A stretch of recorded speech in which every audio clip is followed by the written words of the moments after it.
Okay. Will this be available later for people to watch? Yeah. So Yeah. Alex is live streaming to people who have the link, right? So who Yeah. are on the project that can't be here today. Alex is then capturing this stuff, and you're. And then individual talks will be cut down out of these and then archived. So yeah, so everything should be, and then the live stream as a whole will be available for people on the YouTube channel. Okay, so.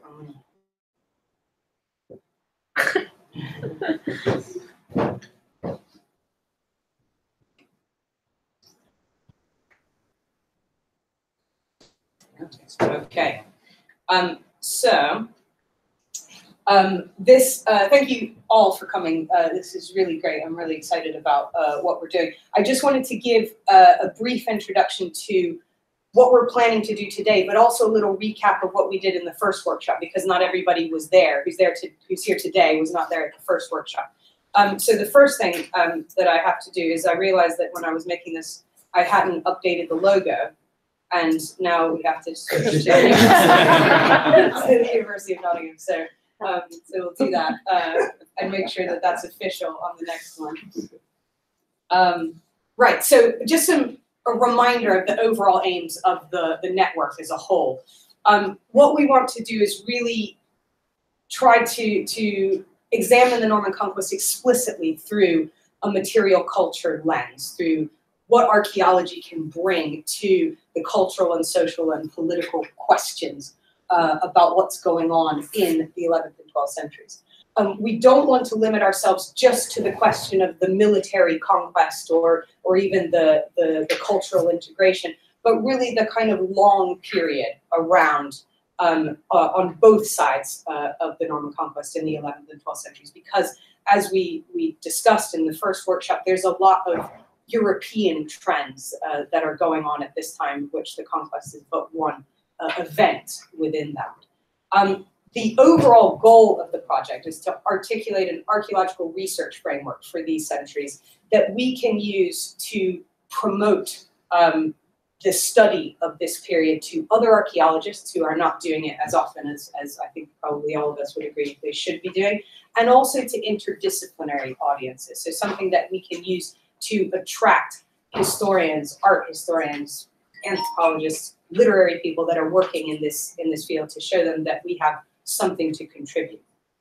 The other main point of it was to bring together all the disparate arms of archaeology that often don't talk to each other as well as they should. So the academic and the professional sides, but then also within archaeology, those of us who tend towards the more humanistic side of archaeology, as well as those who do the hard science.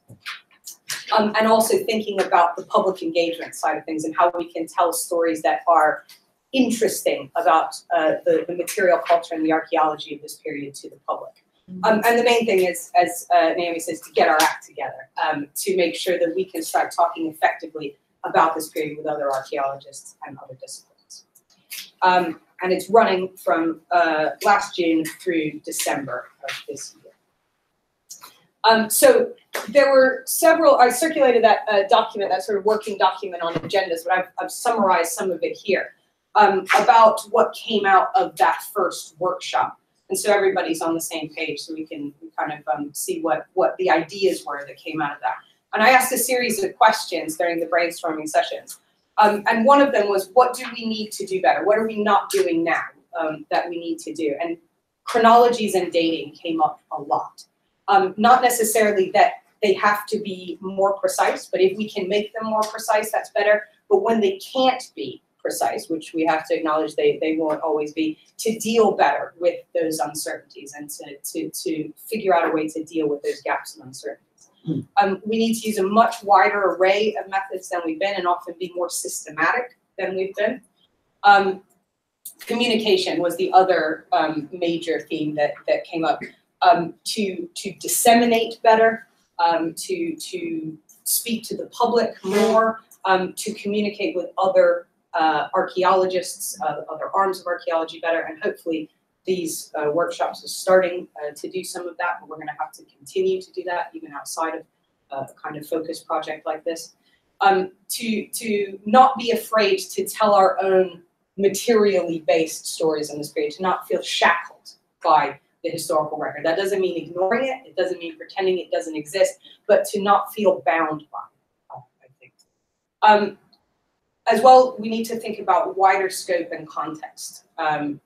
Being international, thinking much bigger as well as much smaller, thinking about what's going on beyond the event of the Norman Conquest, thinking about much longer term processes when we're asking questions about it.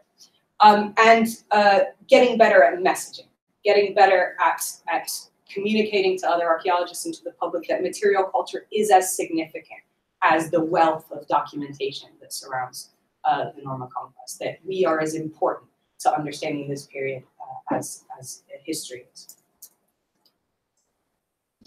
The major impediments that have stopped us doing this, the lack of precision in dating that sometimes is unconvincing to people who aren't archaeologists, to the public. If we can't definitely say something happened before the conquest or after the conquest, it's been seen as less useful in a way. The lack of provenance in artifacts in a lot of cases. There's a lot of material in museums, in art museums, that's 11th and 12th century that we're not really using because it hasn't come out of the ground with a context. In our own interpretations, we've sometimes been over-reliant on the received documentary narrative, so our tendency to do that. There are preconceptions that stem from rigid terminology about what we think we mean by things like Anglo-Saxon or the Norman Conquest, and that tends to narrow our focus. Structural constraints are a big thing. We can do what we can to try to overcome them, but the pressures of things like the ref and where you need to publish and who you need to publish for, siloing that happens because of the way that universities hire or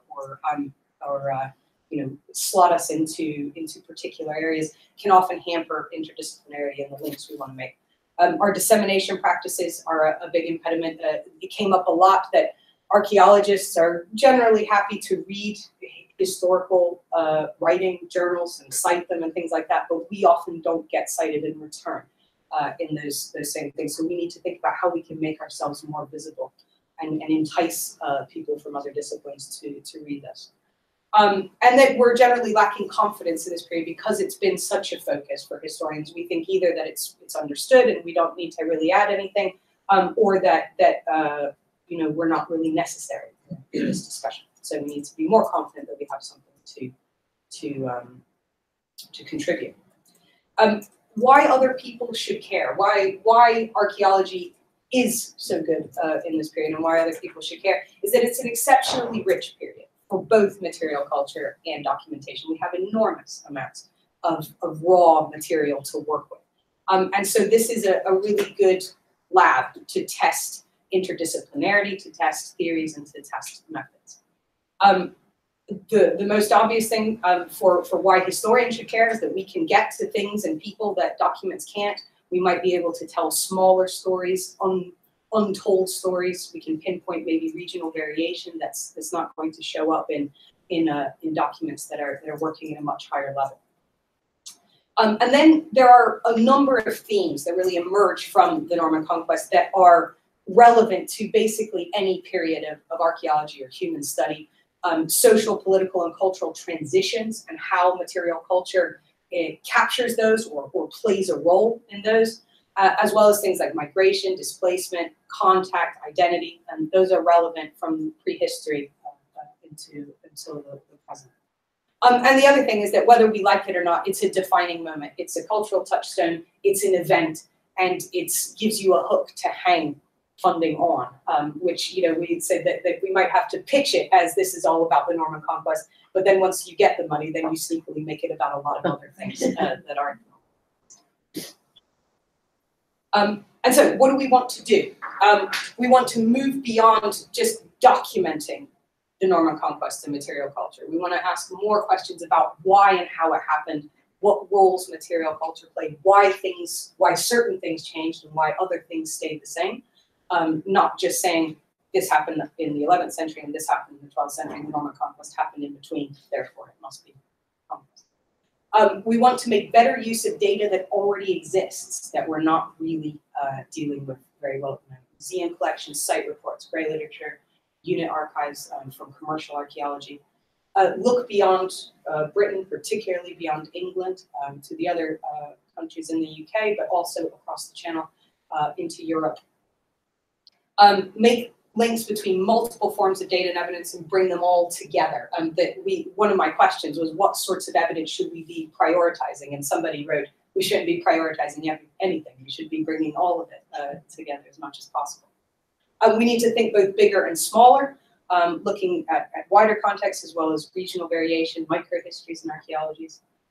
Thinking about the impact of the Norman Conquest on personal and group identities and how those might be showing up in the material culture. What's the conquest relevance to modern issues? I think, particularly in the European debates that we're having at the moment, debates about genetics and ethnicity and identity, we can really tap in to some of those issues, and we shouldn't be afraid to do so. And perhaps deconstructing even the idea or the importance of the Norman Conquest in the popular and academic mindset. So what we're going to do today is have first in the morning a discussion of a range of possible methods and approaches which have the potential to really transform what we do in this period. Many of them haven't been utilized in the 11th and 12th centuries much at all, or even applied specifically to ask questions about what's going on in the Norman Conquest. Particularly some of the scientific techniques that need to be brought to bear a little bit more. And some are traditional techniques which are being rethought and refined about dating of artifacts and things like that.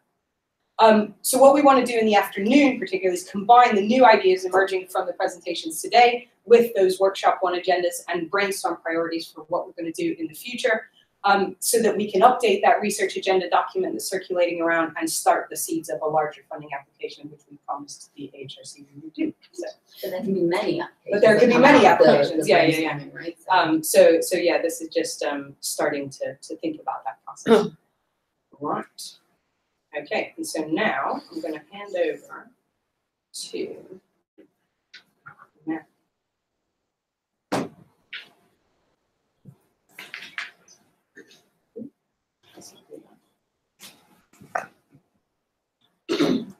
And he's going to start telling us about parchment.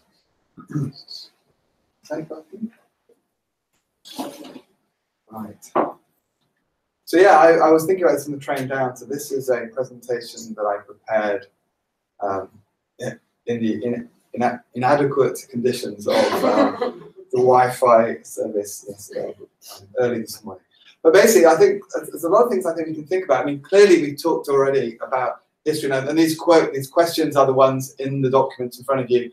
Q1 about the importance of AD1000, Q4 and methods of technology. We're kind of aware of historical events. What I've done here in this order is go from sort of famous ecclesiastical events, state events, the lives of individuals, through the scholarship, the development of glossing, to individual events such as catastrophes. And so we're kind of used to this. We're used to the kind of historical study.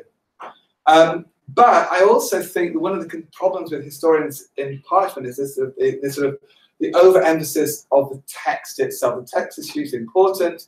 These are material objects which I find extraordinary that anyone with a library card can go and handle. Think about the value of this material. And yet they'll fire X-rays at it, they'll put lasers at it. It won't allow us to rip molecules out of manuscripts. And of course they digitize it. So there's a huge amount of digitization going on. So it's about the text, the text, the text. And the weird thing about these documents to me is that you can handle them because they contain text, and text is the important thing. But to my mind, these are extraordinarily material objects. And so, the texts themselves, we have the text dates, we have ecclesiastical text about land. And those are obviously things that we can impinge upon in the question 4 and question 6 topics that were mentioned in the text last time I wasn't there. So the thing about things like state text, well, here is the famous Baron's letter, which was never sent to the Pope, but you have all of these wonderful wax seals. I don't know if these are attached by silk or not, but that's an incredible record of bee activity, bee genetics, and the distribution of plants. The silk itself, where does it come from? Has it come from Byzantium? Has it come from Baghdad? Has it come from, is it Chinese silk, or is it the more recent than that Spanish production? And the parchment, what is it made of? I mean, these are all the material nature of this fantastic material. And so it's actually quite interesting because it's Umberto Albrella taking data on bone and comparing it with the results from Doomsday. Notice that Doomsday is really overemphasizing sheep compared to what he's actually finding both on urban and rural sites. So again, we can sort of look at the text, look at the archaeological evidence, and see how those two compare.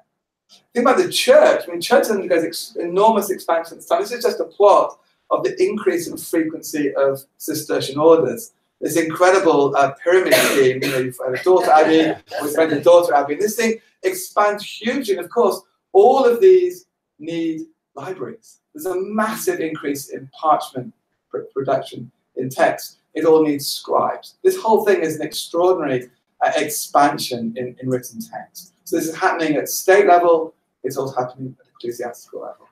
And so the thing about those texts themselves, and there's a hierarchy of value that we perceive. We would never imagine that these valuable Bibles would be reused, but they're ripped up and they're used in bindings again. But it's a hierarchy of what do they perceive as the most valuable texts?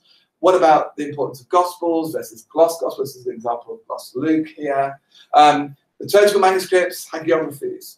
And then do their perceptions of the value of the text actually illustrate themselves in the value of materials they've used to make those texts, in the skins, in the skill of the scribes and the artists, in the value of the bindings. Of course, we've lost, sadly, many of those high-status bindings now. But clearly, those are things that already have been considered, some of them, by scholars.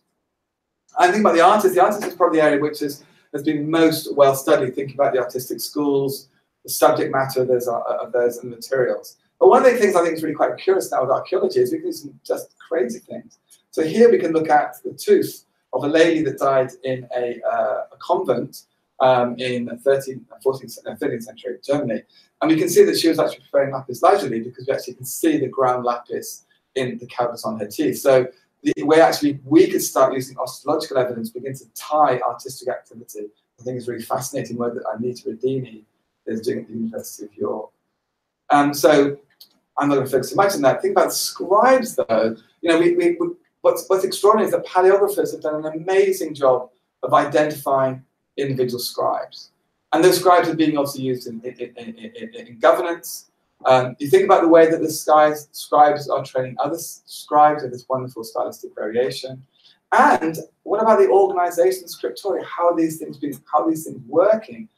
And so looking at those texts, for instance, we've been focusing a lot on Christ Church Canterbury, and you have these two competing scriptoria, and you get this sense that the cathedral church is much better organized because the way they organize the parchment in the documents is better organized. So everything switches the so-called continental style of flesh and hair sides, whereas the Augustinian scriptorium, it takes a lot longer to sort of switch that activity. So how are these scriptoria being organized?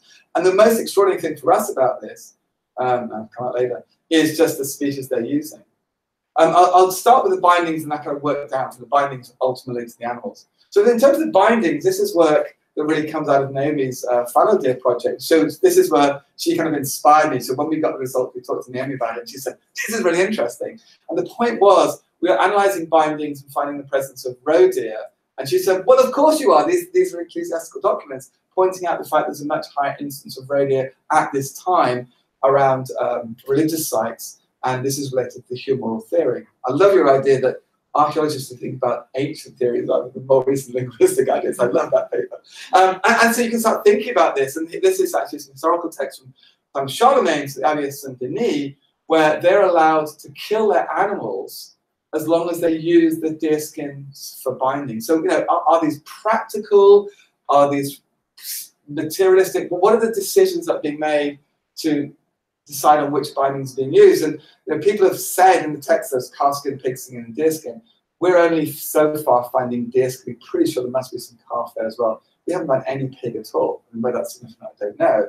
And then the curious thing that we've found more recently is that when we start to map this, so we see a lot of deer skin early in France. We have the gloss Luke, which is also deer. But then we see the Cistercians just go crazy with seal skin, you know. And so what's going on there? And it gets even more weird if it's true. So don't trust this data. I'll show this data because it's so effing cool. But So we've just done some genetics on this, which you need to redo, and it's harp seal. And harp seal is an Arctic species. So, but we need to check that more. So, so again, understanding the way that they use, well, sadly, we've lost so many bindings, but now we're beginning to think, again, about the decisions of the animals. Is it, why are you using this fatty seal skin to bind these documents? And these are the important texts. So it is the foundational text for Fountains Abbey. It's the Life of Bernard of Clairvaux. These are important texts getting bound with sealskin. But so there's the Cistercians massively moving out, and then the binding style is being copied. The materials they're using are being transmitted. So that's really kind of interesting. And then what about the state? Well, so Bishop Richard, talking about the Dialogues of the Exchequer, he's saying that you should use sheepskin because it delaminates, and as a consequence, it's much better for legal text. They're saying, well, maybe that's true. Not true. It absolutely is true. So if you look at archival documents in the UK, 99.x% are all on sheepskin. So a tradition happens in the UK, and is that coming from Bishop Richard? And that goes right the way through to the latest mortgages of the 1960s. Everything is produced on sheepskin. It becomes a tradition, I think, and it's related initially to the delamination process, but ultimately it actually comes down to tradition, I think, because the final sheepskins are actually split. They're delaminated anyway, so you can still rub them and you would actually be able to erase them and rewrite on the surface. But the early stuff, the fact that the upper layer of sheepskin will peel away, so if you try and rub away the evidence, it'll be showing it's a natural anti-fraud device. Is that a tradition that gets developed in Britain? And clearly you have very different things happening elsewhere. But again, how much is that pattern of parchment use simply tied to the available animals? You can see in Spain, another sheep rearing region, lots of wool. France, Germany, up in Scandinavia, it's mainly calf. Italy, it's mainly goat. Italy actually split. So in Sicily, which has got a dairying economy, it's mainly sheep. It's a sheep dairying economy. In Northern Italy, it's mainly goat. So interesting things happening in terms of just, are they making decisions about materials for practical purposes like sheepskin, or are they just choosing what's available? Which they are certainly in the case of, say, pocket Bibles. And again, what about the value of skin? So we always thought that calf skin was the most important material for parchment. It now appears sheepskin is the best material. But in the late antique period, they forgot how to make it. And so basically, in Britain, they kind of invent calf skin as the top material, and then that gets translated back into Europe. So you go from an idea of sheep, goat, calf being the order initially in the late antique period to calf, goat, sheep being the order in the medieval period. And that is to do with the loss of craft skill to make very high quality sheepskin. And then you've got the quality of the sheep themselves. And I want to know, are we looking at hairy animals? Are we looking at wool and fleeced animals? Because we know that the best parchment is made from hairy sheep. But of course, we know that in the medieval period, they're raising a lot of wool sheep. And of course, the historical evidence talks more about wool sheep. So luckily, we now have a marker, genetic marker. We haven't used it yet. We need to develop an assay for it, which will actually discriminate hair sheep from wool sheep. So that's one thing we're going to try looking at the parchment. Similarly, the age of the animals. I mean, these are very, very young animals, these calves that are being killed, 6 to 8 weeks of age, really, really short. And they're smaller than the adult sheep and goat that we use. And we're also looking at blemishes, and we can start to see disease. We start to see goat pox, for instance. And again, can we link that historically to events that we know happened?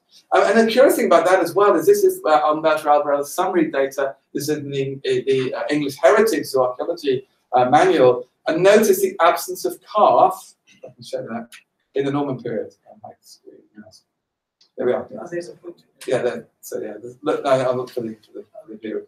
And of course, we see, so they're not finding the calf bones, but we're finding calf skin everywhere. So what about the disconnect between those two? It seems really curious to me, between the archaeological evidence and the direct material evidence in the texts themselves.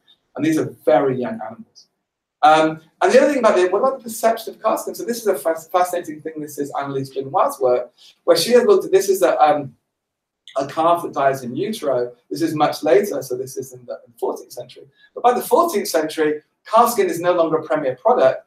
The mother has been flayed, but the calf skin has been left in utero. That calf skin has no perceived value anymore. I think this is actually related to the interplay between the value of parchment and paper. By this time, codices are starting to produce So there's interesting things going on there, and there's some fascinating work to be done on the laws around flaying and how that actually relates to the exploitation of those materials. Next one. Going too fast now. So yeah, and value of raw materials then. So obviously I'm sure that the skin is a secondary product. They're really raising animals for wool and for meat, I assume. And the thing that really intrigues me is the salting. What evidence is there for the use of salt? Because to move these things around distance, you need salt. And it looks now that we have a marker to tell whether the skins are salted or not. So I now want to start using that as a tool to start looking at the availability of salt. And simply, the origin of oak boards, and then look at distance of transport. So this is data from the value of parchment from the 13th century, maybe from the 14th century, and you're seeing here that the sheepskin, the Beaulieu Abbey, the best sheepskin's worth less than your worst calfskin. This is some lovely work by Blair Hedges. So he's looking at the oak boards, and he's looking at the size of the wormholes, and so he can use that to look at the north-south production, the sourcing of the wood for the boards from that. And so, I think there's a lot of interest that we can look at by looking at the products, but to look at the raw materials and when the raw materials are sourced, and then actually look at in relation to other kinds of historical data. So this is on some of the wonderful work that was done. Oh, what's his name? On the value of grain. And of course, we have the scribes. So what the great thing about paleographers is they know individual scribes. So, for instance, we know we have folio written by Ebli Bassan, and this is a picture of him presenting his document to the king, and he was known perhaps as sheep leather. So we can track the individual, and we can track them through their lives, and we can track them to the materials that they're choosing to use. And I'll talk more about that in my talk this evening. And of course, we can then link that to sort of the development of the texts themselves, that we can track the scribes, we can track how the text, the copying errors in the text. And then we can look at things like the glossing. So for instance, with gloss Bibles, that is something which actually really develops. And so the first glossing happens in about 1150 in Paris. And so looking at texts, we can know they must have been reduced after this time. So we can begin to refine our chronologies as well, based upon the way the text is being constructed, and then tie that back to the very animals and the wood and whatever else is being used. And so, yeah, for instance, in the case of Christchurch, my scriptorium, you can look at the way in which there's an influx of scribes from Christchurch into St Augustine to sort out this place. It's a complete mess. They're not being done properly. And so you can then look at the stylistic attributes, as well as the way that the parchment is being made and the parchment is being put together. And what we're finding at this point, into the 12th century, is there's just such a huge amount of parchment that is being produced. Oh yeah, sorry. Look at the glossing. There's so much being produced that we get this pattern in Canterbury in the 12th century of its calf sheep construction. We thought this was unique to one text. Bruce Barker Benfield from the Bodleian kindly got a whole bunch of texts together for us last May, and it turns out this is what is happening in Canterbury at this time. And to my mind, that's just indicating huge amounts of scribal production and simply not enough casting to go around. So actually begin to look at this as material property in terms of the draw it's taking on the livestock, and where is this stuff coming from? Can we actually tell where it's coming from? I also want to begin to look at the future. I think one of the things we'll go to in the future is start looking at parchment as a craft material. This is just showing the scrape marks on two different pieces of parchment. They're from different times, but they're clearly made by different parchment makers. One is using a very punchy style, one is using a much more gentle style. They're both based upon the pattern of their scrape marks. They put the heads to the top and they're working down almost certainly on a square frame. But can we begin to understand the production styles and how they change with time? Can we locate the DNA of these animals using GPS on the parchment and then tie it to the archaeological record of the bone? Because the skins can move, the bones probably haven't moved. Can we actually barcode the scrape mark from the lunella, the scrape on the knife, and actually see the knife getting used over time, nick marks being generated, then the knife being sharpened? So can we learn more about the craft style? And then, for instance, can we look at the ways that, based upon the parchment, the animals are being used? So for instance, if you have something where you're using oxen for traction, you're more interested in having male cattle, whereas once you move over to horses as the main form of traction, presumably you're more interested in maintaining herds so that the slaughter of your young calves may shift between female animals being killed in the pre-Norman period and maybe male calves being killed in the post-Norman period. And the data we have so far is only pre-Norman, but we see a predominance of female calves being killed at 6 weeks, which is a heck of a sacrifice. A heck of a sacrifice. So that's something else. And I think the other great thing is I'm convinced that in 20 years or so's time, the genome of every single piece of parchment will be automatically constructed, and we will have a complete genealogy of all of the parchment pieces and how they relate to each other, because the cost is coming down so rapidly, and then the techniques we now know we can non-destructively extract DNA from parchment. So it becomes an incredibly rich source to compare essentially the written text with the genomic bibliography. So I think that's going to happen. You can also look at runs of homozygosity within these things. We can look at herd size, herd management. With GPS, we can locate where these animals have come from. And also looking at the bacteria on there, what we're seeing now is the presence of halophiles on the parchment, which to me means salted skins. So I think we can look for the presence of halophiles on parchment to track the use of salt in the salted skins versus non-salted. So I think that's an interesting area to go for. So yeah, finally, that's my final slide, is that I think parchment is the material culture of individuals. I think people have just looked at the text and forgotten the material culture. I think it's an enormous opportunity for us to use parchment within this project to highlight, because particularly people who are so used to the text, think, hang on a minute, there's a whole other story to be told from the things that you've been studying based upon the material itself. Good. Okay, thank you. Sure. Yeah, and then do questions before the break. Okay. So we'll, instead of asking questions after each individual one, we'll do, yeah.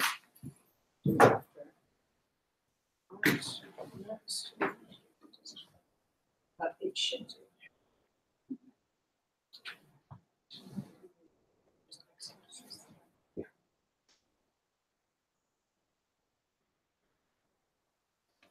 This is going to be like you remember the Honda advert was on TV, the speed reading thing? Yeah? Yeah. So pay attention, you can read it afterwards. I want to tell you a lot of things. Where I am.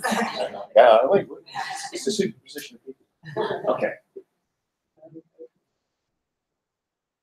Yeah. Give myself a bit more room to flail around. Excellent. Right. So I'm going to tell you about some work that we've been doing in Durham. We're a group loosely called Team Pigment. Team Pigment, the name groups. The name. Go back to the slide. Sorry, you want me to pose? Yeah, there you go. This is I don't know which book this is actually. But the guy working with me took this picture of Bleakly Lit, so it's nice because you can see the rulings and so forth on this work. Does it work on here? Okay. Can I use my finger? How's that? Okay, see the rulings. So, at Durham, we formed a group called Team Pigment. Team Pigment came around, as I was trying to explain last night at the pub, as an accidental meeting in the coffee room. It's got me at the centre because I'm giving the talk. We swapped places. And I was introduced to a Durham chemist, an alumni of the university, who has an interest in arts and libraries. And he said, could you look at the pigments that are used in medieval manuscripts? And I said, yeah, no problem. We do spectroscopy, shining light on things. But I know nothing about books. This was about 6 years ago. I was introduced to Richard Gameson, who's a professor of history of book at Durham, who is an expert on paleography. He's like a Wikipedia on legs for books, and has been an absolute asset to the team. Richard and I get on very well. He in turn introduced me to the librarians of the University Library Special Collection, which is not bad, and the Durham Cathedral Library, which is exceptional. It's a very well-preserved and well-provenanced medieval library. So together we formed Team Pigment. We've gone off and looked at manuscripts to analyse the pigment materials used in the books. I was frankly quite surprised that this information hadn't been studied before. And it's no disrespect to the paleographers, but quite often they'll guess at what pigments are used on manuscripts. And Richard and I now have this sort of in joke, we're trying to guess what pigments we're looking at, but you can't tell what a pigment is by the colour. You really can't tell what it's made of just by looking at the material. You have to do some science.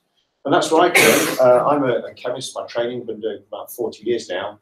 And I was told the rules of the game are non-destructive, non-contact. So we're not allowed to touch the books, we're not allowed to take samples, and we mustn't damage them. The techniques I suggested would be Raman Spectroscopy, which involves lasers, I'm afraid, Matthew. We'll talk about those in a second. And reflectance spectroscopy and imaging. They're the prime, they're very gentle, easygoing sort of techniques. They're techniques that we can do in the room here. You can do them on people. They are used routinely used on people that are living, doesn't hurt. It's a very low, low light level, so it's not going to cause damage. Will this inform us then? If we know what materials are used, can we put that data together to inform us about how book production changes across the years from the 7th century through to about the 16th century?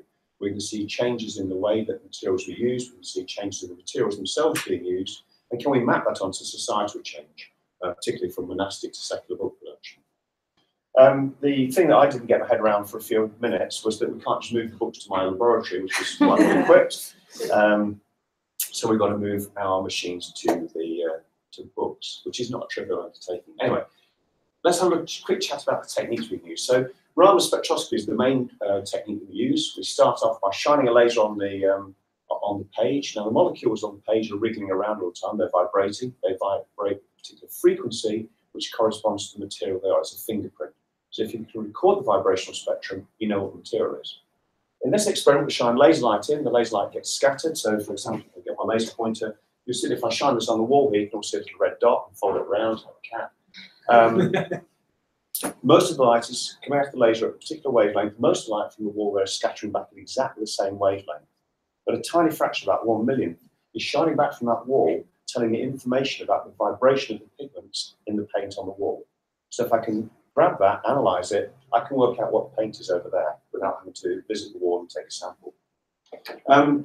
Probably the only word you heard there was laser. And it really is a serious point. Everyone thinks that a laser is a Star Wars death weapon, so cut holes in it.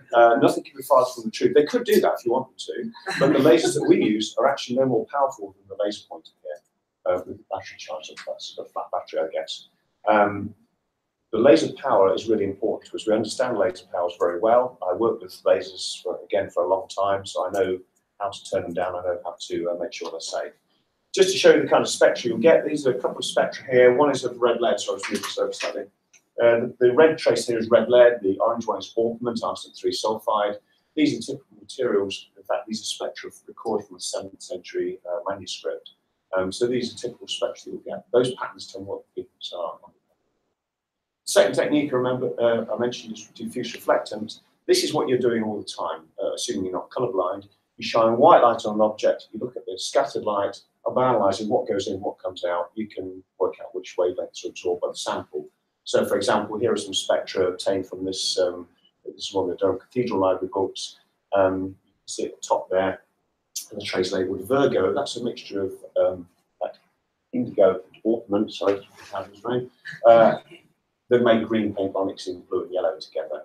And you'll see that the copper green, which is the next one down, the green there is a very different spectrum. So by looking at the reflectance spectra, we can get a good idea of what the paint is. These spectra take about 1/10 of a second to acquire from the surface. And again, I can do this only if you're sitting here from where I'm standing now. The final method is multi-spectral imaging or hyperspectral imaging, where we take pictures of an object through colour filters, single wavelength filters, and then you can play games with a computer to extract contrast that you cannot see by eye. So, for example, you're welcome to play with this over coffee. I've got an infrared camera on my iPhone that allows you to see things that you can't see by eye. We can play even more clever games with the hyperspectral system. So I mentioned taking spectrometers to the books. This is us moving the mountain, literally half a ton of spectrometer. We're moving it over to the Cathedral Library or Palace Green Library. It sits on an optical bench. You've got £250,000 worth of spectrometer. It takes a week between disassembling, pumping it into the library, reassembling it, tweaking it. It's a thoroughbred racehorse. It's the Formula 1 racing car of armed spectrometers. And it needs a lot of TLC to keep it working, a lot of maintenance. In fact, we borrowed 2 engineers. There's a couple of engineers here from Hariba who I work with, so they kindly lent 2 of their guys for a week. Looking around £5,000 worth of free time there. It's a very expensive thing to move. And we lost use of this for 6 months in the chemistry department. It took another week to move it back up to 6 months. It's a great bit of kit though. If you want a Raman spectrometer, I would advocate buying one. Here we are looking at, they kind of look nice on the sideboard. This is looking at one of the Durham Cathedral collection again. We're focusing our laser light down the microscope onto the page, we collect the backscattered light, and it reads out the spectrum. I've mentioned there books day for Raman. We know exactly how much power there is on that spot. And power isn't the only thing. Remember, if an elephant stands on your foot, the chances are it won't hurt that much because an elephant has got a big foot. If, on the other hand, the elephant was wearing stilettos, you can conjure that picture up, it can punch a hole through your foot. And it's not about the amount of energy, it's about the energy per unit area. So you have to consider the pressure, if you like, the light pressure, the power density. It became clear that this is really great if you're in Durham, but if you want to go to another library, then it's totally impractical. And you can get mobile Raman systems. This is actually a commercial system bought by colleagues at Northumbria University. And I was asked by them to have a look at it because they were a little bit worried about the power it was using. This system, it's about 20 grams worth of gear. My colleague, Justin Perry, painted his own little blue painting, modern art and all that. And he said, look, let's have a go at recording a Raman spectrum from this. I think it's done. Oh, it's playing. Oh, here we go. Within 2 seconds of turning the laser on, you can see smoke rise there. Justin wasn't happy. This system has been sold to a conservation lab, absolutely inappropriate for Raman use. In fact, to the operator using that laser, it is night hazard, it will blind you. And what's worse, you can't actually see that light. This red light here is about 630 nanometers, 640 nanometers, about 785 nanometers, just beyond what your eye can see. So you would see it, but it would damage your eye. So that is a really dangerous bit of kit to have in any laboratory. Consequently, we build our own. That's what I do for a hobby. Computer. So here is the LabRAM system that we showed you in the last picture. On the right there is my home-built system, which is very versatile, it's modular, and we can put this into a suitcase and carry it anywhere. The gantry is simply aluminium framing. It will sit over a small book. We can make it, as you'll see in the last slide, huge. We can look at things on the walls. We can adapt this around. Kits, along with the Raman spectrometer, the reflectance spectrometer, and the imaging kit. This is Windows 4, isn't it? Come on, Windows. Don't do 2 at once. Let's go forward. Oh, there it is. Yeah, there we go. No, yeah, the suitcases. The orange suitcases, they're flight-ready cases. We can hunt those around on planes, trains, and automobiles. They go up escalators on the tube and so forth. Contrast that to the enormous baggage that we had previously. Next slide here, this is Richard and I using the kit, looking at St Augustine Gospels at Corpus Christi in Cambridge. It's going to flash ahead now. I'll quickly show you some of the other kits. This shows it's very accessible to books. It's very easy to study books with this kit. It's being slow. Oh, there we go. This is our force probe. This is the reflectance spectrometer. One of the things I was horrified by is looking at these systems that people are using out there. Can I borrow a pen for a second? Thanks. So most of the force systems have an optical probe which they hold a few millimeters above the surface of the manuscript. Now, I don't know about you, but let's say it's something fragile or delicate like your eyeball. I wouldn't hold that or try to hold that 2 millimeters above my eyeball because slightly shaking hand from the beers last night, you are liable to scratch your surface. So it's a hazard. Here, I'm going to, again, I'm sorry to anyone watching, there's a standoff. There's a very big standoff, distance between the head and the book surface of about 5 centimeters. We illuminate using 2 beams of light that overlap at the focal point of reflection optics. So it's a really rugged and stable arrangement, optically robust. Also, the power density we use here is very low. We have seen commercial systems that put up to 100 milliwatts on the page on the spot that they're illuminating. We're using 20 microwatts. We're orders of magnitude down on that. The reason we use low power is because our light doesn't heat the sample up. Again, commercial systems can heat the sample, which we find appropriate. At the bottom here are some reflectance spectra to show the quality of data we can get. And on the right at the bottom there is where we got the idea from. Any of you fans of the dam busters will recognise the concept of triangulation using spotlights. Not content with UV and visible, we also want to move into the near infrared, so to extend the spectrum beyond the near infrared spectrum to the shortwave IR. So this is our new system which we put together over the summer last year, and this will record spectra up to 2600 nanometers, and that's really useful for some pigments, for example, azurite, which has these. I can't pull up the cursor. Those ears that. Sorry? Yeah, it's on. Is it? Oh, yeah. Where is it? Oh, there it is on screen. There's a bit on this screen, you see.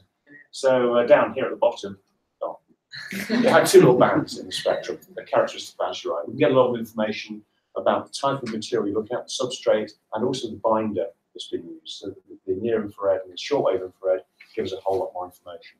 This is our imaging system. This is the Mark I imaging system. We now have bespoke LED illuminators, which are very straightforward. You pick your wavelength, we can make an illuminator to illuminate from about 360 nanometers up to wherever you want to, really. LEDs are available. And try and run a video. Oops. How did Microsoft make so much money out of computers? How do you run these? I don't even see them. It has a play. Oh, don't mind. All that kit I showed you, we can rock up to a library, to a conservation suite, and in about half an hour we can get it all out and up and running, calibrated, ready to go. That's very important when you're going to visit a library, because it means that you don't have a lot of time the conservation staff's time to waste. You go in, do the job, and then get out again quickly. This is a typical manuscript, 7th century gospel book, just shows some spectra. There are some spectra obtained from the various pigments on there. So typically 7th, 8th century, you're looking at red lead being used, orpiment, which has been imported from the continent, used in abundance, but indigo or woad being used, virgo, green or copper greens. And typically the sort of pigments that are being used are highlighted on this slide. We then went and had a look at this book. This is the Simeon book, which belongs to Durham University. And Simeon was a monk who came to Durham with William de Calais, who was the Bishop of Durham, who came in to sort of sort out the rabble of the northeast. And Simeon was charged with writing the history of Durham, history of the Church of Durham. And this is his introduction, saying what a nice guy William is, and he's going to build a church or something in Durham, which is now our cathedral. So we look at this and we can tell you that there's orpiment in there still. The red is now vermilion rather than red lead. The blue is lapis lazuli imported from Afghanistan. So we're seeing a different set of pigments on this manuscript.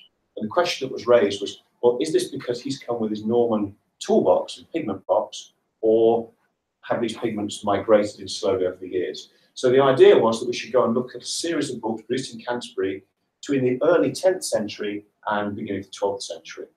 And Richard picked these out from libraries across the UK. So these are the bookmarks. And the message to take here, since time is running out, lapis lazuli appears from about 950 onwards. Lapis is ubiquitous, it's there in abundance. The red lead stops being used around 1050, thereabouts 1060, and vermilion takes over. And there are obviously exceptional uses of red lead, particularly later on you find red lead reappears where it's being used to highlight illustrations, illuminations, and miniatures. The vermilion, there's the odd touch in the early books, probably where books have been touched up and maintained. What is particularly interesting to us is the second column, whereas the Egyptian blue has been used. Egyptian blue is a very rare pigment to find. In fact, before this study, there are only about 3 or 4 books known to contain Egyptian blue. This is a book which is produced about 1000. Apparently, according to Christopher de Hamel, it belonged to Thomas Becket of Canterbury. So we started analysing this. All the pigments there, they fit in with the period. And what was interesting is that the blue panels sometimes fluoresce deep in the infrared at 900 nanometers. We know that it's distributed throughout the blue panels, so it's not just one speck, it's homogeneous through the panels. And it turns out when we do time-resolved spectroscopy, it's absolutely characteristic of Egyptian blue, which is a synthetic blue pigment that has not been produced in Canterbury. It's almost certainly been used to dilute the lapis lazuli. Lapis lazuli has this celestial behaviour. You cannot damage the blue of lapis. If you heat it up, it doesn't blacken, it just stays blue. Egyptian blue is manufactured in a fire, and that is also a material you can heat up and it stays blue. Contrast that with cheap copper pigments, heat them up to go black and stay black, and therefore it would have passed the test of the then scribes. So someone's used a recycled Egyptian something to dilute the expensive lapis lazuli to make it go a bit further. So the pigments of the 12th or 10th century onwards, rather, typically the lapis lazuli, Egyptian blue, and vermilion red. And occasionally you'll see azurite being used, or German blue, which is a copper-based pigment. That normally appears around the start of the 14th century, but occasionally it appears in some of those Canterbury manuscripts. One final thing, this is just a bit of fun Okay, we're allowed to go up to 1300. Hereford Mapamundi, this is what it used to look like, allegedly. This is what it actually looks like now. It's very degraded, very sort of pockmarked. This is team pigment. I should show a picture of the team there standing in front of it. About a year ago, we went off and looked at the pigments on the Mapamundi to identify those, to try and work out what materials have been used there. So if you want to do this kind of work, you need mobile instrumentation, not just Raman, but Raman, shortwave infrared reflectance, visible infrared reflectance, and so forth. We've now got the kit to do that, and we've got plans to go further, which is for AHRC funding, to prosecute 7th to 16th century manuscript study. So we're now going out and looking at yet more books. So far, we've done about 250 books in 5 years. We've done 1 or 2. This is the acknowledgement, say, team pigment of, we've picked up Kate Nicholson, who's now at Northumberland Conservation Unit there, Richard, who's the bookman, and then librarians, and Andy Millards, an archaeologist at Durham, who we listed at the early days. And these are the libraries. I think that's the full list of libraries that we've visited so far, but there may be more. I apologise if I've missed them. So thank you. Great.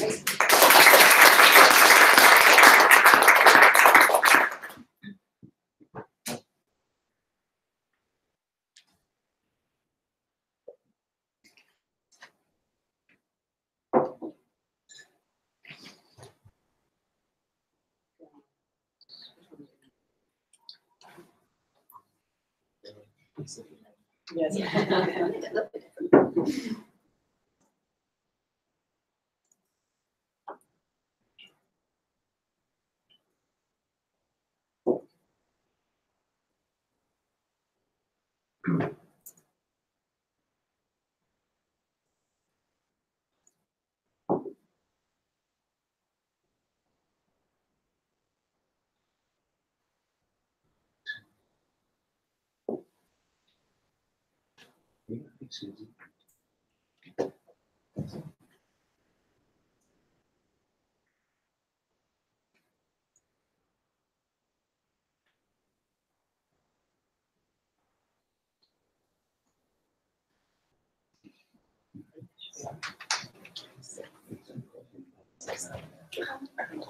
Okay, we're here to talk about a project that we've been undertaking over the last couple of years now, isn't it? Looking at the dietary impact of the Norman Conquest, building very much on the work that Naomi did back 10 years ago, wasn't it, 2007. And what's distinctive about our project is that it's a multi-proxy and multi-scale study of diet, which means that we're combining stable isotope analysis at bulk level, but also incremental stable isotope analysis, which Lizzie will go on to talk about in a moment, which is being undertaken by my colleague Richard Madrick at Cardiff. Organic residue analysis of ceramics, which has been undertaken by Lucy Crank and Helen Welton from the University of Bristol, and osteology, which has been led by Lizzie. So what we want to be doing is looking at to see if we can see changes in diet at different scales from the individual through a single life course and through the osteology and the incremental isotope analysis up to a sort of fuzzier picture, which the organic residue analysis and the bulk isotope data provides. For those of you who maybe why study diet type question, it's really food is at the intersection of society. It brings together environment, changes environment, impact the foodstuffs which are available to eat, economy, how we get hold of those foodstuffs, how they're marketed, social identity, and culture. So those obviously input a great deal onto the decisions that we make about what to eat and also how to eat it. So food really is the nexus of all these different things, and I guess much like the parchments that we've been hearing about already, they provide a focus through which we can bring together all these different elements of social, cultural, economic change, which we can see going on in this period. So I mentioned already that Naomi has previously studied the zoo archaeology of the Norman Conquest. I don't know why our bullet points are appearing as question marks.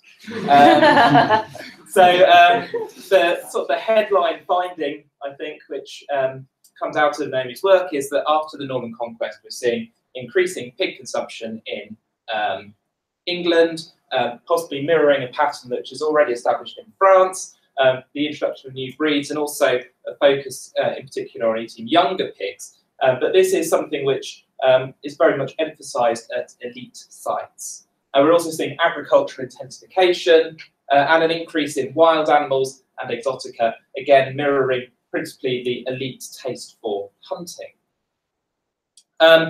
Work by Alex Levada looking at archaeobotanical evidence has demonstrated an increase in the availability of certain condiments. It's worth saying that this probably isn't directly related to the Norman Conquest, much like the fish event horizon of 10,000. It's probably linked to, not 10,000, 1,000. 1,000, 1,000, like linked to increasing urbanisation, increasing international trade links, which could have been catalysed in an English context by the Norman Conquest. My own analysis of ceramic use in Southampton, showing the development of new cooking styles, principally, seemingly we're seeing slower cooking, not using such heat, which is something which we'll come back to, I think, in a moment.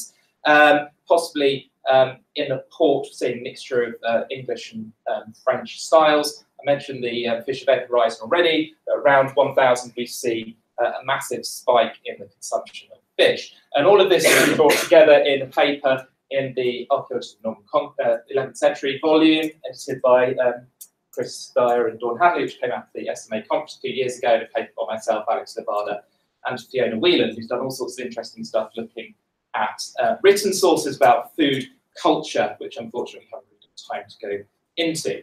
But the headlines really of what we know so far are that we're seeing a marked change in elite food culture, but we don't really know what the impact on ordinary households was. And that's really what we set out for this project to find out. So we were successful in getting some small grants from the Society of Medieval Archaeology, the Royal Archaeological Institute, and the Society of Antiquaries, all three January deadline funding applications. We decided to focus on the city of Oxford for a pilot study to see if we could look at an urban population and combine those different methods which I mentioned already. And the principal reason that we chose Oxford was that it has some nicely well-dated human remains that we could use. So Oxford was a crossing point on the River Thames. It's a really interesting town from a political perspective because, of course, the River Thames was that important boundary between Viking, Danelaw and Wessex. In the 8th and 9th century, there seemed to be a minster in Oxford, dated in part by the presence of Ipswich ware pottery and also some radiocarbonates, founded as a burgh by Alfred in the 10th century. We've got historical documentation and lots of archaeological evidence for the building up to the street frontage. And then after the Norman Conquest, the castle, which is the blue blob, sort of turquoisey blob on my side of the screen here, displaced some Anglo-Saxon buildings and also seemingly displaced a Anglo-Saxon or pre-conquest burial ground as well. So now Lizzie's going to take you through some of the techniques and findings. Okay. So, moving on. So Ben's already mentioned the fact that Oxford provided an abundance of well-dated material, and this allowed us to break down the chronologies, in some cases into pre-transitional and post-conquest. In other cases at the moment, we're just working with a pre- and post-conquest division. But really that's a key aim of trying to unpick the chronology of what's going on in Oxford. The aim here was to try and have a more nuanced understanding of dietary change. We wanted to focus on data that didn't derive primarily from the elite classes, and we also wanted this opportunity to bring in this multi-proxy study by way of trying to shine a more complex light on what's going on, but also by way of trying to see whether a multi-proxy study would actually answer the questions that we wanted it to answer in the first place. So as Ben mentioned, we've got organic residue analysis of ceramics, 2 different kinds of isotope analysis, which I'll explain as we go along, and a focus on human osteological data, primarily dental and skeletal pathology. So to begin with the organic residue analysis, we analysed 41 sherds, of which 68% hit the threshold of 5 micrograms to the gram, which is the cutoff for preserved lipids. So we ended up with 28 data points in this data set. It comprised a mixture of dated local wares. There were a range of different sites, and it wasn't simply the case that the same pottery came from the same sites. It really was a bit of a mixture. And that broke down into late Saxon Shelley ware and Cotswold ware, both of which are pre-conquest in date. The St Neots ware, which spans the conquest, is 11th century, and Oxford ware, post-conquest pottery. So if you have a look at the plot, essentially what happened here is that the data was presented by pottery type. So the 4 pottery types are separate charts, but I'm going to think of them all kind of combined together. The first pattern of note is the use of these pots for various kinds of fats. Ruminant dairy fat use seems to be limited to the pre-conquest sample. We've got one sherd indicating a very high level of use of this, no use for any other fats. In contrast, we have predominant use for non-ruminant adipose in the post-conquest pottery. I'm not sure I'm going to be able to make this work. I won't bother. The blue circles show you 2 examples of Oxford ware, which were, in terms of fat use, predominantly used for non-ruminant adipose.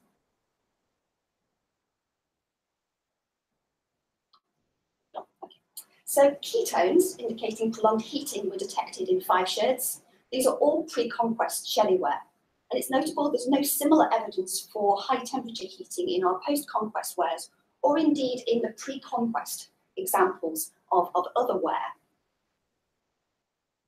We also found evidence of compounds typical of brassica and particular leaf wax, so essentially cabbage, in a variety of pot sherds of various types and various dates. Although brassica might seem a little bit more common in the post-conquest sherds, it's notable that it's found in combination with the same sorts of animal fats across different pottery and is not associated with any particular site type. Finally, one example of beeswax in just one pre-conquest sherd, and no evidence of tars or resins in any of these particular samples. So several potential interpretations could be interwoven with some of the stuff we know about what might be going on during this period. But ruminant dairy fats appearing more common in the pre-conquest sherds, and non-ruminant fats more common in the post-conquest sherds. This can understandably be tied into what we might be thinking about what's going on with the exploitation of pigs. There's no evidence for intense heating of animal fats in our later sherds, and there is this association as well with the Shelley ware.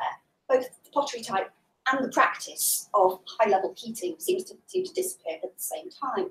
And we've wondered about whether that kind of ties into a shift in not only what's being cooked, but the way in which things are being cooked. So perhaps an association with the introduction of practices such as roasting.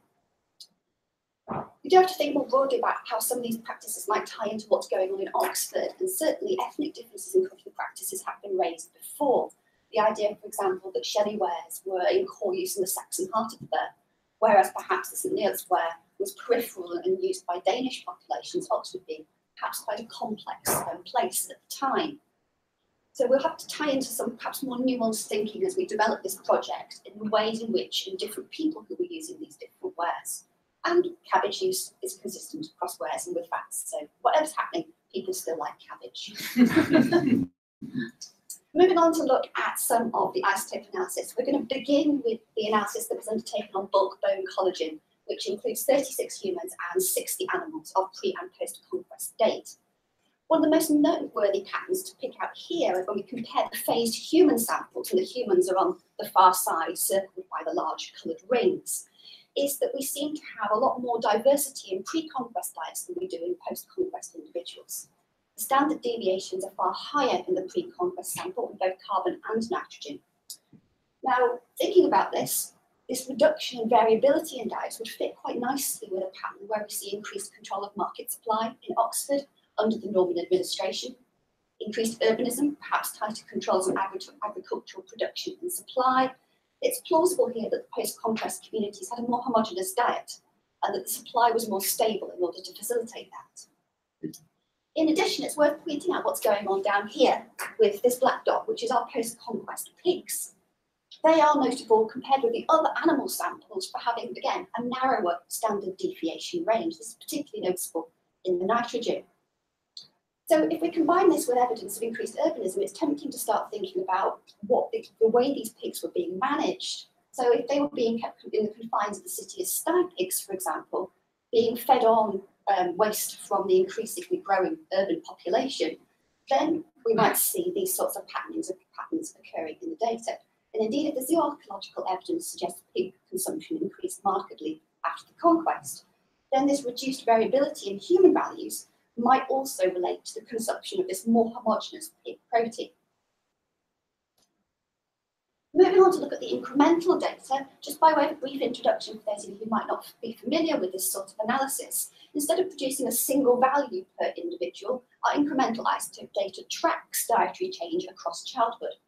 It does this because we take sequential samples through a tooth, thereby tracing dietary change and indeed aspects of health across the period when that tooth was developing.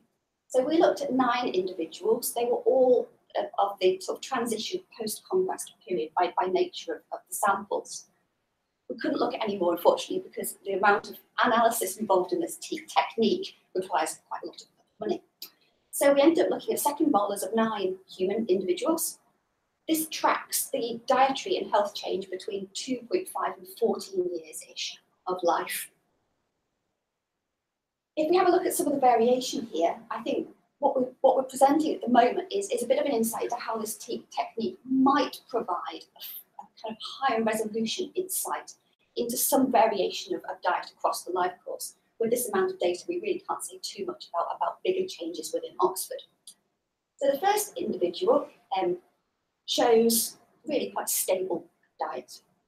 We have carbon values and nitrogen values, both of which seem relatively stable. And this is notable because nitrogen values, they do vary a little bit, but they're sensitive to diet and health. And so we might be able to draw some conclusions here about the stability of this person's lifestyle and experiences. Indeed, there's less than 1 part per million difference in nitrogen across the length of the tooth. So it's suggesting very little change in diet, but perhaps very little change in overall health variation as well. And it's notable that this individual has quite high nitrogen values across the board, which would suggest a reasonable consumption of animal protein consistently through their developmental years. We contrast that with someone who's had a very different dietary experience. This individual's from Oxford Castle. They show far more marked covariation of nitrogen and carbon, and the nitrogen having a range of up to 5.5 parts per million across the tooth axis. And this is a much more unstable diet here. Values of less than 7 parts per million are beginning to suggest this individual has limited intake of dietary protein at certain points during their life. So we're seeing variation here. We're seeing individuals that are experiencing stable and unstable diets. With this small amount of data, there's not too much we can say more generally, but we do feel this approach has quite a lot of potential to drill down into some of the personal experiences. And given the fact that political and social instability across the conquest could very easily have been very short term in its effects, this might provide a way of investigating this a little bit more. Moving on to the human remains, finally, we wanted to explore diet and health, perhaps using slightly more traditional techniques and a very well available data set for Oxford. We looked at all of those individuals sampled from isotopes and many more, and built up a data set of 254 individuals for this stage of the analysis. It's worth pointing out here, we're looking at some new analysis that we undertook ourselves, plus an awful lot of data that's been obtained from grey literature and site reports, and that did, to a certain extent, limit what we could and couldn't do in terms of comparative analysis. There is a sex imbalance in this data set. Unfortunately, there are much fewer women among the pre-conquest sample. This is something we're going to have to consider quite carefully through the more nuanced stages of interpretation. And it's worth pointing out that this is quite an exploratory way to think about diet, because the etiologies, the causes of the various pathologies that we can look at in human skeletal remains are not fundamentally diet. They reflect diet, but they do so through a series of proxies. Having said that, there were some quite consistent patterns we found in the data. We find higher levels of dental pathology, particularly calculus and periodontal disease, in our post-conquest sample. Calculus is a bit problematic. Bioarchaeologists tend to associate it with high protein diets, which would be wonderful, but it is also associated with high carbohydrate diets, with the coarseness and consistency of your diet. The coarser the diet, the faster plaque wears away, so calculus doesn't build up so quickly, and a range of complex genetic factors as well. Nonetheless, we do see an increase in our post-conquest individuals. And we also find a higher rate of a suite of pathological conditions that are associated with, for want of a better term, biological stress. And these are pathologies that are often associated with periods of dietary and social change. However, things become a little paradoxical. First of all, we have to point out that we don't expect the Norman Conquest in Oxford to have acted directly to reduce overall population health. Documents suggest that land was laid to waste in Oxfordshire to thwart any Midland resistance there might have been, but Doomsday suggests the impact was probably fairly short-lived. So we're not looking at a town where the kind of basis of the subsistence economy was destroyed. There's also increasing evidence from those working on these kind of pathological lesions to suggest we have to bear in mind that a high prevalence of stress markers might actually, paradoxically, suggest a population that's doing reasonably well, particularly with linear enamel hyperplasia, which you see on the far side, which is statistically more common in post-conquest individuals. It probably indicates people that are actually surviving through childhood stress insults. And this is the sort of thing that will be consistent with a more developed urban economy, a more stable situation in terms of access to food resources. This is what might well manifest in what we're seeing here in the population in Oxford. So, to wrap up, we have been using these different techniques then to try to come up with a sort of multi-scalar approach to thinking about diet and health. And actually, it's the health side of things I think I've got a bit more interested in and excited by than actually the what were people eating side of things. So we do seem to be seeing across all of the evidence this evidence of a more stable diet, possibly to do with the maturity of the market system, contrasting to the diversity of the pre-conquest period, and whether or not the extent to which the conquest is to blame for that, as it were, is up for debate, because, of course, urbanisation, commercialisation is a longer-term process than that. We are seeing the pigs, and we're also seeing potentially change in husbandry practices of the pigs, as Lizzie mentioned, and potentially we're seeing this change in cooking practices as well, although we do need to be quite cautious because the data set is so small and also quite nuanced given the social complexity of Oxford, particularly in the 11th century. We are again seeing that bit of variability between the individuals, and actually when talking about calculus, I just clicked in my mind about Matthew mentioning Anita Rodini's work on calculus, and it'd be really cool if you could throw that into the mix as well when you're thinking about the biographies of these people. So quite what the increased stress markers are showing is again a bit blurry at the moment, as Lizzie said about these paradoxes, but if we are seeing short-lived dietary stress around the mid-11th century, then that's perhaps what I would actually expect to see rather than a prolonged decline. Certainly in the bulk of evidence for Oxford, we don't really see a sort of material trace of conquest as such. So to sum up really, in developing this approach, I think we've highlighted quite a lot of potential, and there may be areas where this potential could be better exploited than others, but also, of course, as ever, a great deal in terms of problems to overcome as well. Yeah. Oh, and finally, we have to thank all the money people.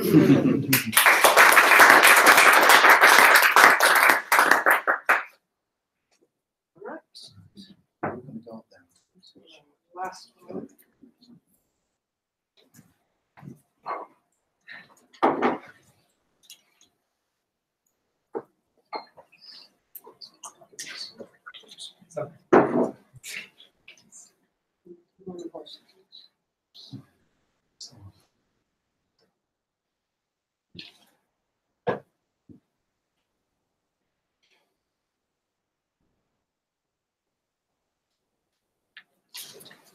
That's like seems to work as a step. So is it going forwards and backwards? No. Oh, yeah, I did. I think. Excellent, right, thanks a lot. So this is a presentation about a research bid. It's a research bid that we've recently submitted. We're really excited about it. It's taken an enormous amount of preparatory work, pilot work as well. And it's all about the first ever systematic study of medieval horses and war horses.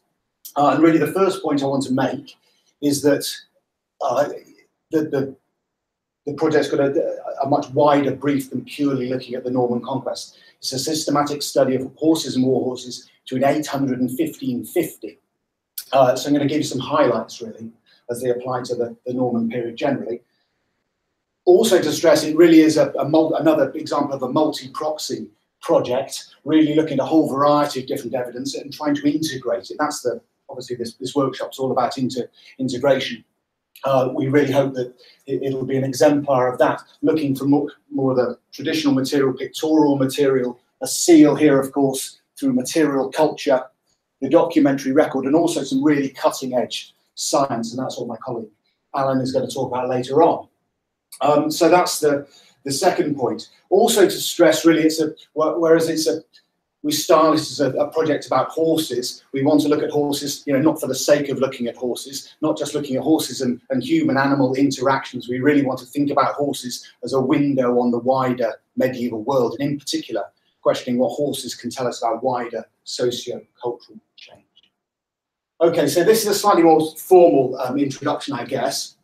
The project is taking the view that the war horse is the most iconic animal of the Middle Ages. It's absolutely central, as we know, to aristocratic identity. It's really closely bound up with concepts of knighthood and chivalry. It's absolutely critical to medieval life and society. However, established understandings are really hinged on historical work. Davis's excellent book, The Medieval Wars, is purely a historical account. We take the view that archaeological approaches have been generally neglected, and where archaeologists have studied horses and war horses, they've looked at them in a disconnected way. People have looked at material culture in ways, discrete studies of bones and zoo archaeology. The landscape dimension, I suggest, is completely untapped, and my colleague Rob Lydiard will talk about that later on. So the archaeology is disconnected. In terms of studies of the Norman Conquest, I guess the crucial question is, it's a question that's been thought about by historians, are there such things as Anglo-Saxon war horses? Do the Anglo-Saxons have war horses? Or do you see sudden change as a result of the Norman Conquest? Or are you looking at longer-term continuities? This phrase, the horse as a military revolution, has been thrown around again by historians. Do we see a single military revolution or a series of revolutions or incremental change? Perhaps a more interesting question building on that, is the horse an agent of change, social change, or is it a symptom of change? So those are some of the questions that are particularly relevant to the Norman Conquest period. So after that brief introduction, I'll, with a couple of slides, talk about the material culture side of the project, then handing over to colleagues to think about the archaeological science and the landscape dimension. So first of all, in terms of equine material culture, essentially there are two categories of material culture we're interested in. The first of them, I guess, is completely irrelevant for this particular seminar: horse armour. Horse armour is being thought about endlessly by art historians, but archaeologists, from an archaeological point of view, horse armour can provide an index of changing horse morphology, which simply hasn't been thought about in that way. That's slightly irrelevant for this particular workshop. The main part of our work involving material culture will be to build on the database of the Portable Antiquities Scheme. Since this 1995 study, the medieval horse and its equipment, was dealt purely with London. Of course, the data set has completely exploded. So we want to map and investigate that in different levels and different scales. So two further slides on the material culture. I think this is a fascinating image. This is a tympanum of a church in Dorset, a place called Fordington.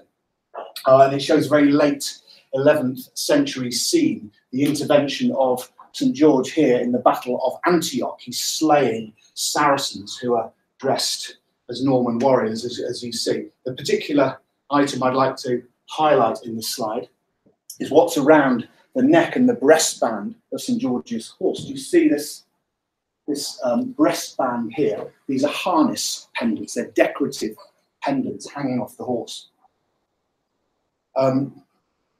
These are interesting objects in many different ways. I just want to flash up this slide, really, showing two particular groups of harness pendants. So these are decorative pendants that hang off horses and war horses. The examples here date to the 11th century, probably the earlier part of the 11th century. The examples here date to the 12th century, probably the middle of the 12th century. In terms of what this tells us about the Norman Conquest, very, very briefly, there's no very, very clear line in the sand, no obvious change as a result of the Norman Conquest. These early 11th century examples, I think, are showing that Anglo-Saxon, perhaps Anglo-Scandinavian society is becoming very horse-minded, very equestrian, long before the Norman Conquest. The examples over here in the mid-12th century are showing that harness pendants, they're becoming very, very decorative, very showy. They are representing aristocratic identities in new and different ways. It seems to be really characteristic of the middle years of the 12th century. This represents the Warren family, a known family. Sorry. Right. So this Checky design represents the Warren family. These seem to represent shields, as you can see. This lion passant is that a heraldic or a proto-heraldic device? It's the first time you see these devices cropping up on the material culture. And finally, just to throw an idea out there, there are suggestions for this type of design, which you do see in mid-12th century pendants. Do you see circle with the sun-like design? There are suggestions that that's a representation, take this or leave it, of Halley's Comet. Without tell, is there any sense that's perpetuating a memory of the Norman Conquest? So some brief thoughts about the material culture. Over to Alan. Right, so what about the horses physically? So I'm going to think about the bones. Been quite a lot of consideration of change in horse size. That really is what has generally been considered previously, is whether there's evidence for particularly large war horses and just basically physical size from doing very simple linear measurements most of the time. And people would use, in order to reconstruct the withers height of the animals, they use a set of values called Kiesewetter factors, which come from a very obscure German paper published a very long time ago that may or may not bear any relationship to real shape of horses or not, because I don't think anyone's checked to see if they actually do work, but that's what everybody always cites and everybody always does. So we have a very vague idea for some linear measurements about overall change in horse sizes. Those exist in works already, works by people like Anne Hyland and so on and so forth. Now, without going out and doing further analysis, you could get a little bit more into shape and do what the graph over there does and start taking different ratios against each other, so you can begin to think about robusticity and things like that. And that's some work I did about 10 years ago on horse domestication in Kazakhstan, showing changes in robusticity. So you can get a little bit further than just doing size, and we could do that using published data. But we want to go really rather beyond that. And of course, the thing to do at the moment to be up to date in this is to use geometric morphometrics. And this is not something that has been done on horses in this way at all as yet. The picture here shows one of Greg Larson's and Keith Dobney's dog project, GMM in process, where they're using photogrammetry to create their 3D models. And so that's them doing that. This is one we did on a horse astragalus from Oakhampton Castle. Now, you can do it with laser scanning, or you can do it with photogrammetry. Photogrammetry is a lot cheaper and is what a lot of people are using now. And we would propose in this study to look at astragalus and calcaneum with GMM.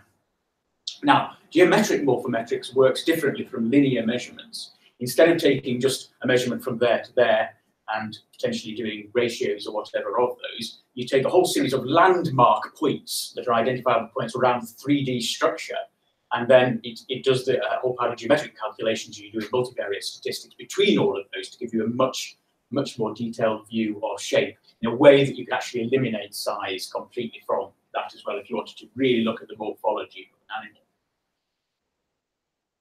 Some work has been done on horse GMM already, but on teeth.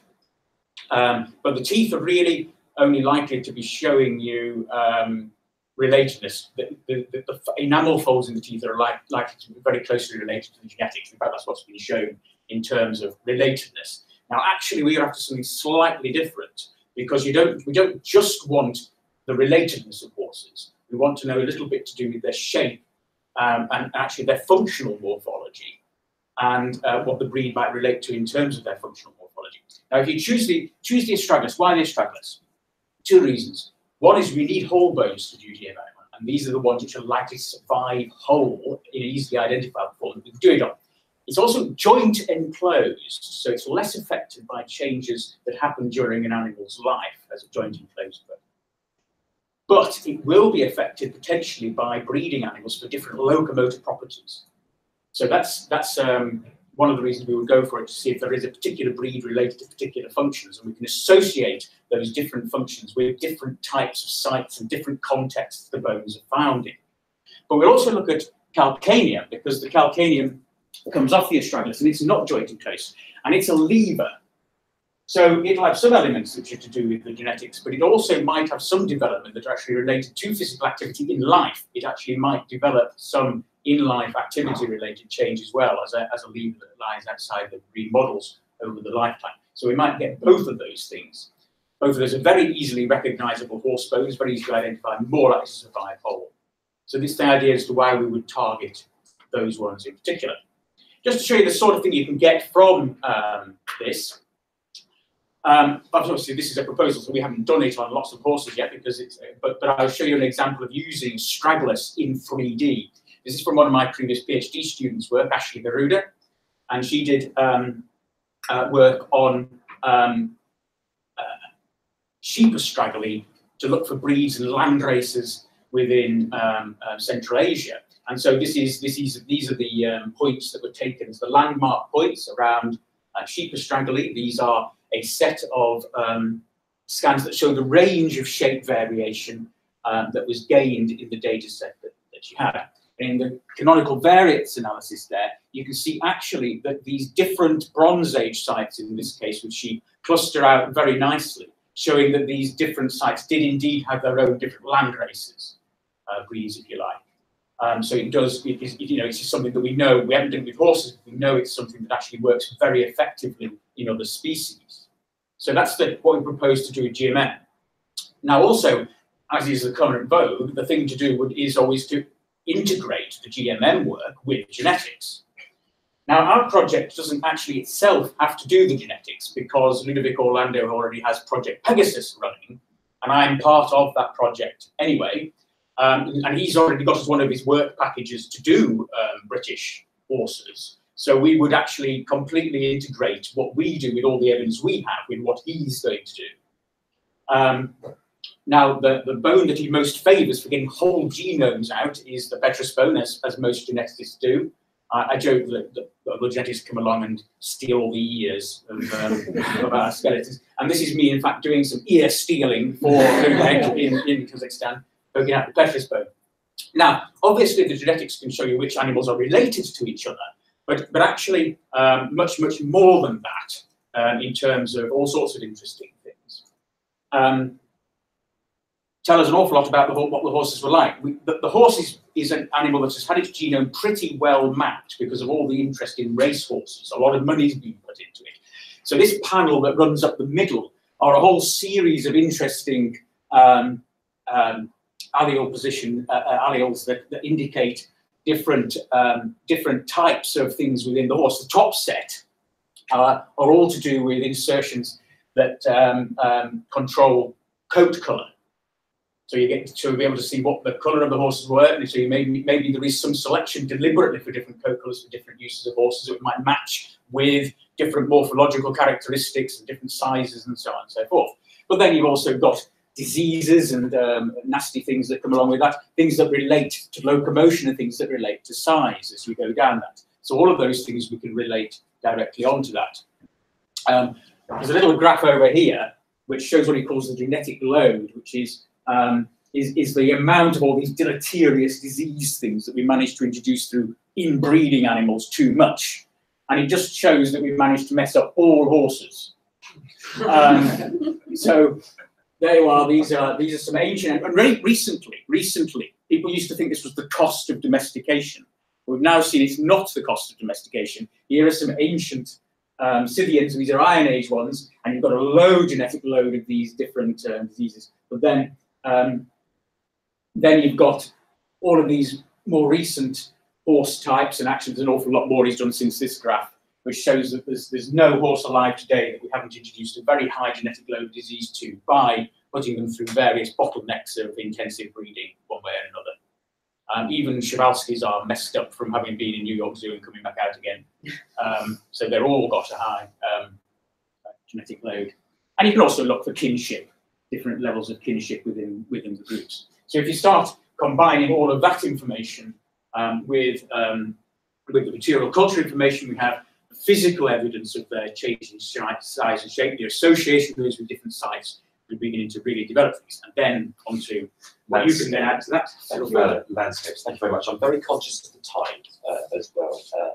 Okay. So the third tranche of this potential project concerns landscapes and horse breeding landscapes, in particular horse studs. I mean, what we plan to do in the project, but of course this is a kind of research agenda in its own right, is to firstly map the evolving network of studs through time, something obviously based on documentary sources, but secondly, develop case studies of key sites where we can undertake more archaeological work, as well as bring a greater range of historical sources to bear.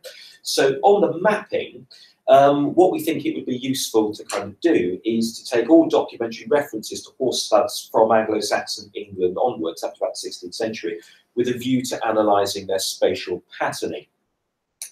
These documentary sources are plentiful. What you can see there is a 14th century document referring to the purchase of Spanish horses for a royal stud in the 1330s. There are many of them out there, but crucially, the way these sources have been used in the past, well, they've intended for economics, really. How much do beasts cost? What is the cost of their fodder? What's the cost of stabling? What are the cost of grooms? That sort of thing, rather than investigating, well, where are they and when are they there? So what we would want this exercise to do is to show patterns of ownership and also the lifespan of individual stud sites, because some are transient, others are quite clearly very long-lived enterprises. Guildford Park, Gillingham Park, Woodstock Park, Windsor Park are all important studs in the post-conquest period, and they continue to be important up into the 14th century and beyond. So clearly very long-lived enterprises. And we think a range of stud biographies, or site biographies, if you like, would be a very useful addition to our knowledge, rather than simply there was a stud here at this particular point in time. Now, I've already intimated, but of course it's very well known, that there's a tendency, at least by the High Middle Ages, that there was for studs to be associated with deer parks. And you can see why I'm involved in the project. But the way in which the study of parks has evolved means that in a very large number of cases, we can, with high confidence, plot their bounds and their extents within the landscape. What you can see on the right-hand side there are a series of Anglo-Norman parks from the 11th and the 12th centuries. Guildford, I've just mentioned, which you can see down there, that's mentioned in Domesday. It's important royal stud for centuries afterwards.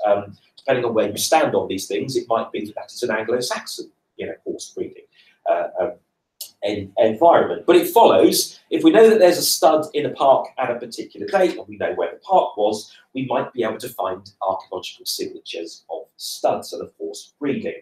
Well, the example that we know best is this place, Agglesthorpe Park in North Yorkshire.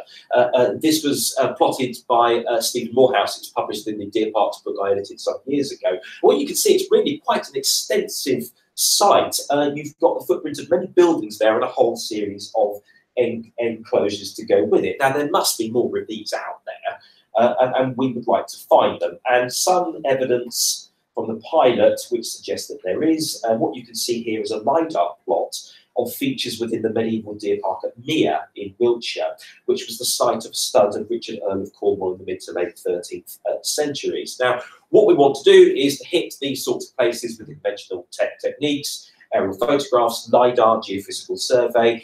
We also want to do cartographic analysis, documentary analysis as well, to see whether or not there is a distinctive archaeological footprint of these places. I think you can agree, if you look at the, sorry to leave the screen, but if you look at the collection of features there, that does at least superficially seem to quite closely resemble what we've just seen there at Agglesthorpe. And things like place name evidence, I think, is quite important here. If you can go to somewhere like Capplebank Park in Yorkshire, that's nag or horse riding bank park. And that's quite interesting. Now, we do know that some parks have very specialised horse breeding roles, functions. Do they have an archaeological signature? We'd like to find out. So The idea of this project is to integrate those three things: material culture, zooarchaeology, and landscape archaeology, and hopefully take our knowledge forward. I was reminded here of R.H.C. Davis's comment some 30 years now, specifically on whether the Anglo-Saxons had war horses, but nonetheless what he said is quite interesting. He said, and I quote, "We have to hope that archaeology can produce some results." If the peer reviewer of our AHRC project is in the room, we think it'd be quite a good project. Please be nice to us. Thanks very much indeed on behalf of all three of us. Thanks very much.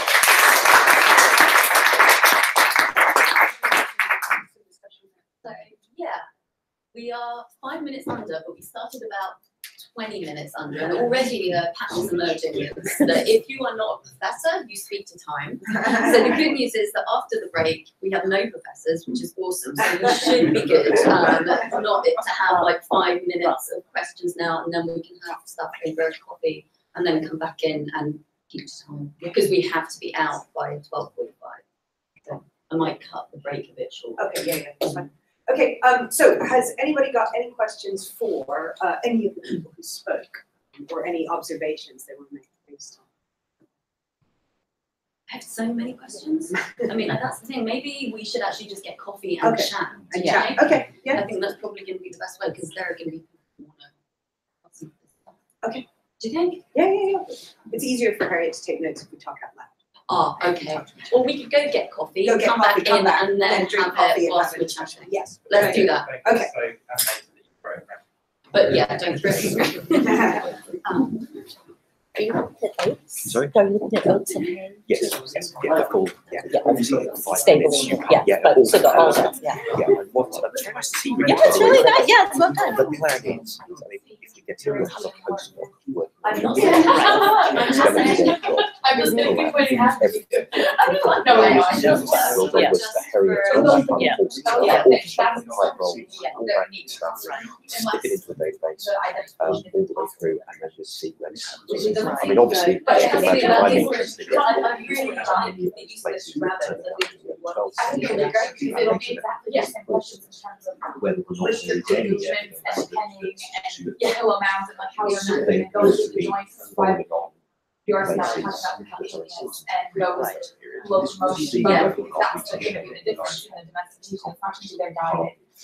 is any Or is it independent? I mean, so what about workbooks? Yes. Yeah.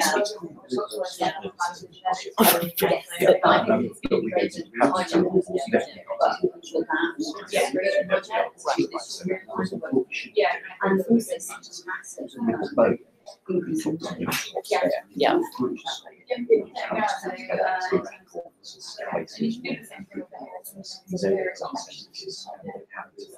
Yeah.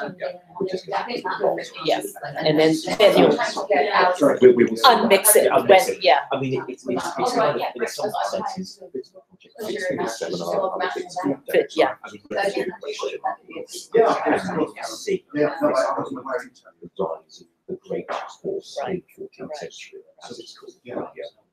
Well, I mean, but there's all, I mean, you just think about the population itself must have really, really gone up across the period that you're doing, so you were working with this as well. And I've always wondered what the difference, I mean, just, we think about the landscape differences between 1890 and 1920, right, where all horses disappeared, right? And it must be, this, you know, but you're doing the opposite thing, where horses aren't disappearing, but they just get more ruthless.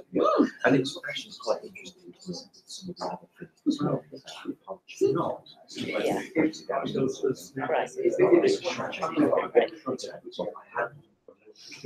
What that way through was out of the trials.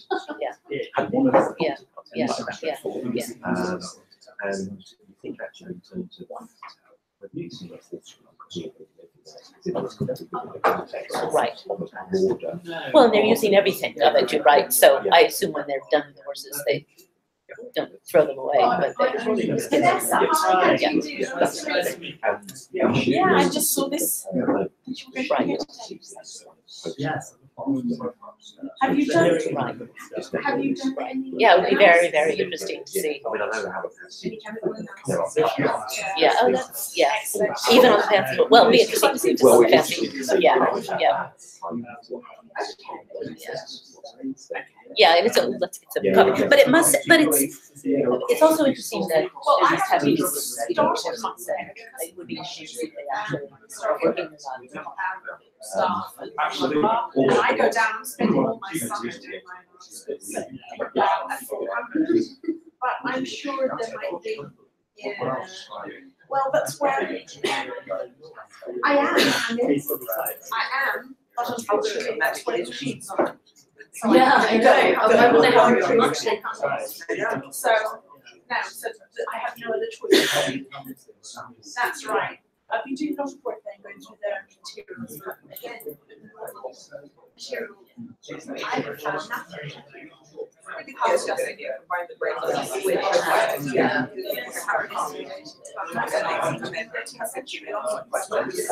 really an issue. Yeah. So we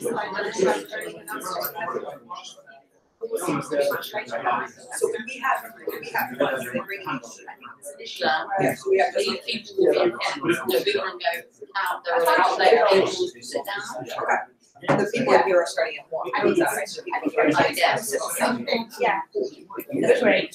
What amazing. Yeah. And I'm looking forward to it. But yeah, if I don't Then it's absolutely. yeah, well, no, I know. And also, Where is this material? so, Yeah. just Okay. The trick is, how do you get it? Right. Is it I'm doing. let's do it. Well, that's exciting. I did as well. Yeah, I Just don't throw it at the computer. or get it. Yeah, it's. And then maybe like Yes, the trick is like, how do you, because they're very, like, you have to talk. They're not gonna read anything until we talk together, that's. the other issue is Yes. Yeah, so the ones that's, we're just saying it's like, it's more effective if they're not gonna read it until they hear somebody talk about it. Exactly right. Yeah. So you have to go and talk, but then we were just saying, we get stuck into material culture sessions that then they don't choose to go to. So you almost have to have like plenary sessions that people are forced to go to. Oh, we've had it masters for years. But it didn't change the composition of the conference at all. Everybody sort of enjoyed seeing what the other guys did. And then it didn't actually make people come. Yeah. Yeah. So one of the things that we're going to try to do as a work is we're going to actually try to we're looking for funding to organize sessions where medieval archaeologists have to separate as kind of focus group and prehistory. Yeah. Because on both ends, I think there's understanding. Yeah. It's like I mean, some of it I think stems from even when you go back to how you teach, because if you look at our, at least my, most medieval archaeology syllabus, there's lots of social history that we assign people to read. So our students are kind of prepared to, they're not going to know in detail, how to pick apart maybe the arguments, but they're reading the things that people But are writing. I have a suspicion, but I have a suspicion that it's actually Right, so it's economic history, or is it, But in the late Middle Ages, people are predisposed to actually how do you get those? Exactly, yeah, no, I think you're right, I think that is, you get legal history. Right, yeah, or the, monastic order. Yeah. Or so. But I teach a class on the Vikings, and I looked at a lot of the syllabuses that we just in the United States. And most of them have How can you fill an entire semester class? Yeah, it's a saga. It's exactly. It's like, what else have you got? Right, so it's saga type, and there's a lot of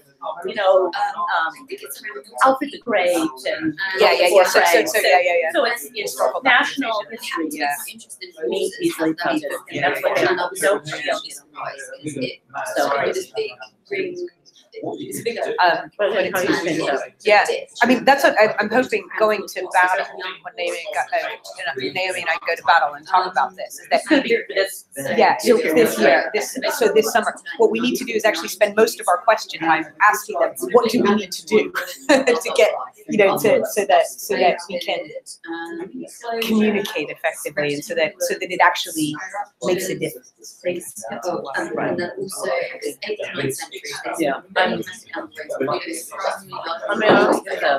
There's less population that's big than Because there's so many times, right? So they really kind of set the agenda. Yeah, I think that is the other more. But all the new Yeah. Yeah.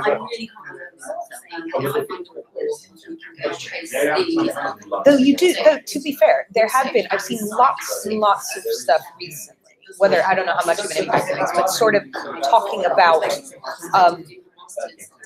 what do they call it, something, using material culture and history. There's a, the big, yeah. the really big thing, mostly.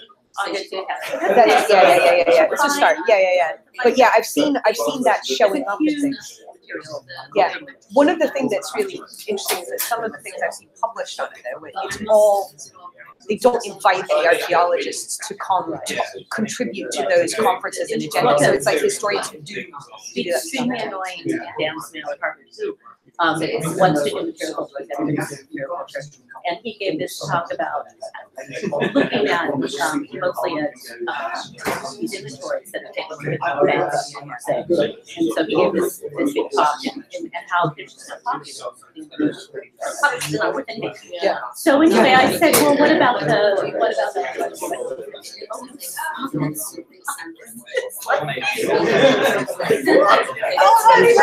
not even trying. No, like, pretend. So for 14th century, I said this is Oh, this I've told the story, I'm sure, before that I went to where did we go? It was in Wisconsin, and I was for this university trip. We're supposed to be promoting ourselves to U.S. universities, and Elizabeth Tyler was meeting with this famous emeritus Norman literature, and he asked me what I did, and I said, well, I looked at churches and grapevine in the 11th and 12th century, and he goes, you're even left. Jesus.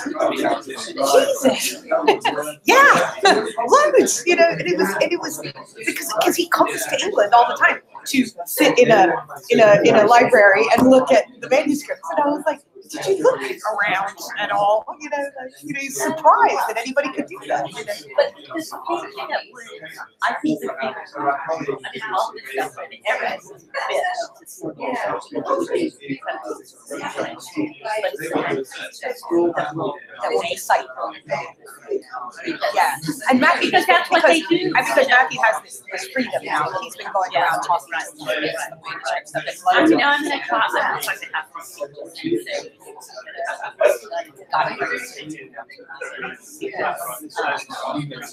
Especially in exciting archaeology, he talks about exciting. Right. But all these people who are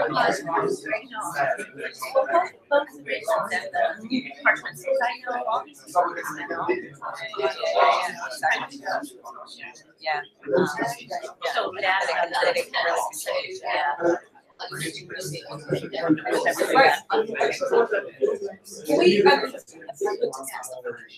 Now that everybody's got their coffee, I just wanted to make sure that there were no general discussions that people wanted to have before we moved on to the second set of talks. So are there any questions or comments or anything about the things that have been spoken on in the first groups? Robin, you can make the point that you said to us about... Oh, the conference point. Historians should really know everything that was said today. I mean, I think it would profoundly change what historians think and how they go about their business. But the problem is having them actually have access to this stuff. I suppose the horse project was a good example of everybody working together, right. And yours is great. I mean, there are lots of people who are doing that, but I guess more in the minority, or you.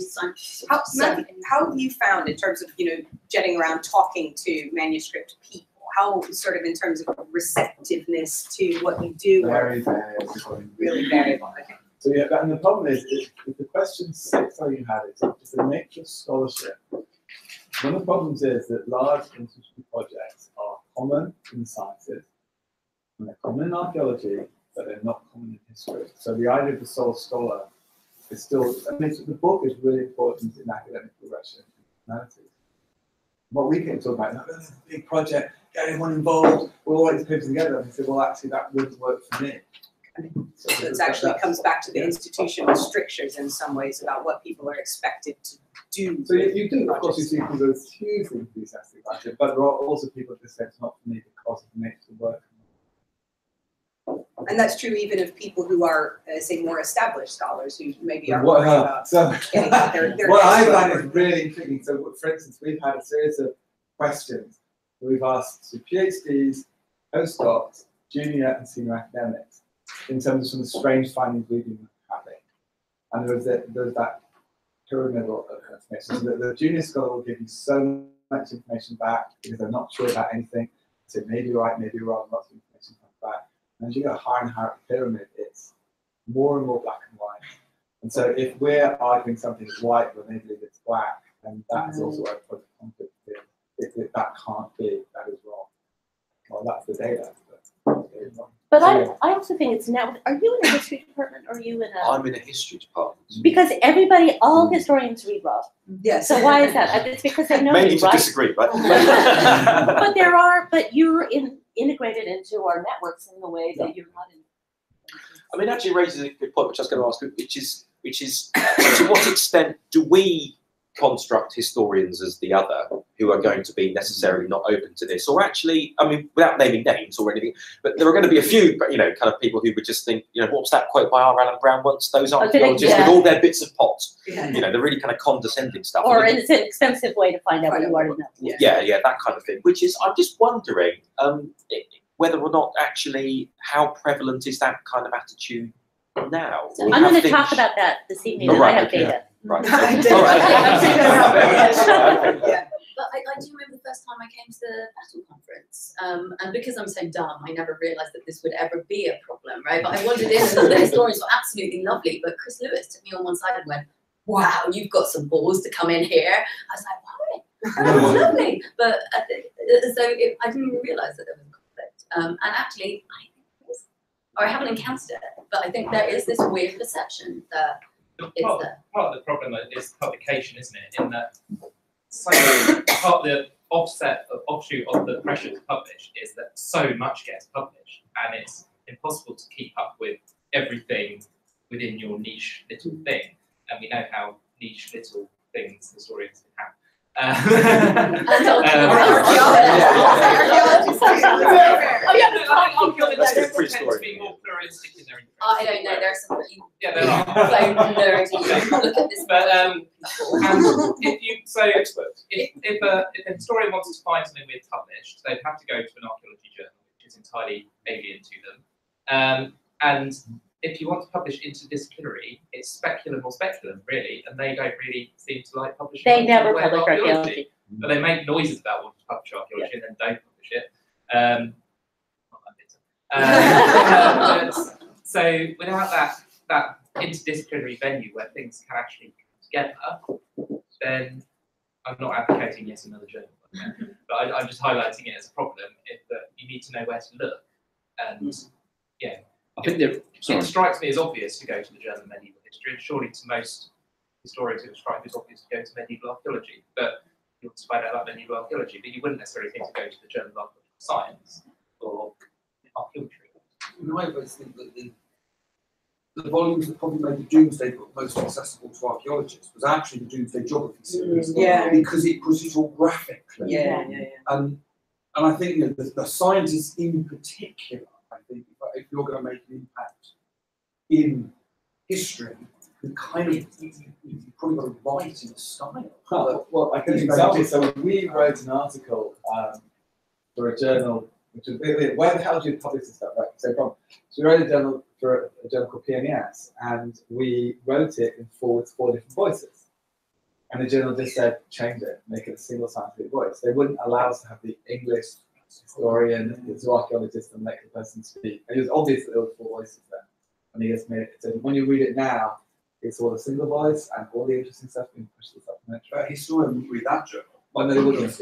No, but it's about narrative, isn't it? And that's why they read Rob, because he actually writes in a genre that they understand. I think another issue, though, is that we still face this Norman Conquest divide, because I think Anglo-Saxon historians are far better trained to read and use archaeology, and there is just so much more manuscript material, so much more data for the historian from the 12th century, particularly onwards. It doesn't encourage going to other things because you think you can find all you need to from those. I think that's one of the key issues we have to try and break down, to make them interested, to make them realise. And unless we can write in interdisciplinary ways in historical journals and get those articles in, it's not going to happen. What we need is a dating agent. Where we pair up a scientist, an archaeologist, a humanities archaeologist, and a historian. And so that they can all kind of like translate each other's work into what somebody in the other discipline would understand. We did that already. And actually, Alex was part of this project where we actually had a sort of dating agency and we paired people from different disciplines and we made them write together. That's what trouble with arrangements is you can try and date people. It's like forced marriage versus arrangement. Richard and I can say, we get on together, we work together. You try and, coerce working relationship. But I think ours worked pretty well. It did work pretty well. I don't know how much forcing there was on your part, how much arranging the marriages there was, as opposed to people who knew each other. I think we're going to need to wrap up this. I'm conscious that we need to stay ahead of the schedule. But then there's plenty more time, lots more time this afternoon and over lunch. Yeah. Okay, great. So we'll bring up Rob. Do you need to set that? If that's okay. Aside. No, that's what plans for lunch. The lunch will be arriving out there. Oh, so it's here. Yeah, it's all just going to arrive, and then we'll have that area to go sit down. Not this room, from 12:45 at the latest, we need to be out, so time pressure is on. Or otherwise, poor Gareth, look at his little face. I'm actually going to present the corridor. Put on your sad face, Gareth. I've done really well. All right, go ahead. Thank you very much for inviting me, Alex and me. How much to keep to time, Gareth? Oh, don't worry, mine's just clearing my throat.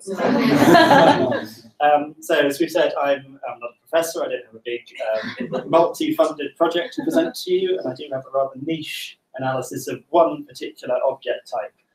An example of which I have in that box. I started as a historian. I'm now an archaeologist. I have a brown box that has an octopus in it. More of that later. I moved into archaeology by working for the Portable Antiquities scheme, which we quite a bit about from Ollie. And we, because of biases involved in metal detecting, mostly work with non-ferrous, non-iron material. And as an aside for later, I do think there's a lot that one could do with iron work from the 11th and 12th centuries that arguably hasn't been done. And my first point then is to say that I think this is a particularly exciting time in my sphere of non-ferrous metalwork in terms of this period, and in the last 3 years we've seen some really exciting articles and chapters come out in various books and journals, and a couple of themes come out of those which have already been picked up by Ollie. That's to say, metal detected data in Stephen Ashley's article in this book here, Castles in the Anglo-Norman World, looking at elite material culture from Norfolk, gathered in through metal detecting. Rosie Weech, who's in the room, wrote a really good chapter on brooches in the SMA proceedings with the 2013 conference that draws on both metal detected data and the underutilised resources of the London waterfront assemblages, which brings me to Bull Wharf, which thankfully is one of the assemblages which has been published, partly by Rosie. And then we have Ollie and Duncan's book on the Anarchy, which looks at material culture around the middle, the second quarter of the 12th century, the period of the Anarchy, and it's a really useful contribution to looking at both martial and non-martial metalwork of that period. Both Stephen and Ollie and Duncan considered in these chapters the lowly binding strip. And that's what I'm going to talk about in the rest of my 5 minutes, whatever it is. We've known about quote-unquote binding strips for a long time, but unfortunately this has been one of these labels of convenience used by small finds archaeologies to kind of mask a multitude of sins, and the biggest sin is not really attacking what these things were for or from. People have had a go, made some very plausible suggestions, but I'm not sure we're quite there yet. You'll correct me if I'm wrong. Here are some from a site called Luffer Castle in Glamorgan. It's a really big assemblage of these binding strips. You get lots of these on other sites that we're very familiar with, like Goltho in Lincolnshire, and Castlelake Castle over in Norfolk. So copper alloy, non-ferrous strips with a flat reverse, lots of holes for attachment, presumably used to bind something, either a material on top of another material or going across different strips to connect those. Speaking very much in the abstract before going on to my own thoughts in a moment. Quite decorated things. So the round curved surface is often gilded. You get, so I'm going to leap across, diagonal transverse grooves on some of them, really quite elaborate flanged bosses on some of them, and smaller and domed, hollow back domed bosses as well. And some of these strips go along for a bit, then they bifurcate, and then they come back and rejoin and make big openwork shapes. So these appear to be functional, all the way around, decorative rather than functional objects. You don't have to read this, it's the most boring slide in the world, but the historiography of binding strips goes back a long way. We've known about them since the 1860s. And about a century later, 1959, Jope and Threlfall published strips from Ascot D'Oyly Castle in Oxfordshire, and they gathered together all that we knew about them then. And what they made a couple of very useful observations, notably that they came from elite sites. Lots of them came from castles and manor sites, and those sites could be dated to the 12th and 13th centuries. In fact, one report described them as the hallmark of 12th century castles. So we know that much already. I've taken that, ran with it, created a data set about 4 times bigger than that documented in the 1990s. This has not been without its challenges, not least because different people have had different ideas about what these are for. They appear in different places in finds reports, in this country and also elsewhere, which I'll come back to.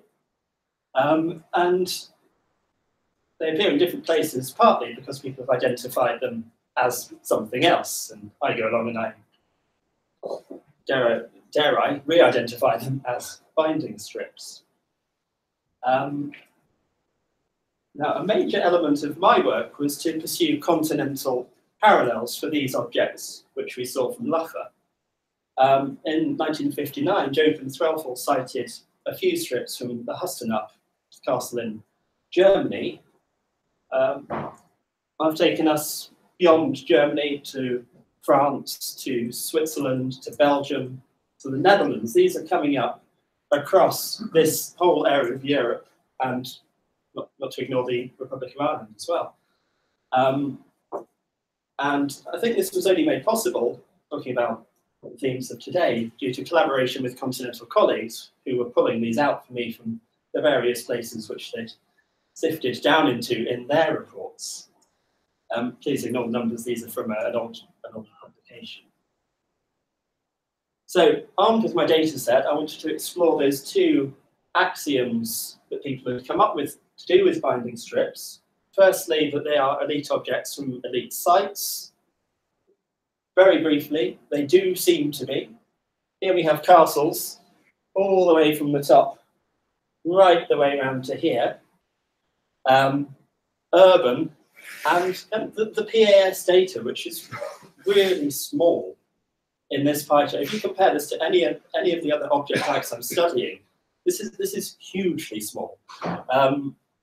And I was quite surprised that the elite association held quite so well in the light of both PAS data and excavation, which has moved away from elite sites to encompass all sorts of sites in recent years.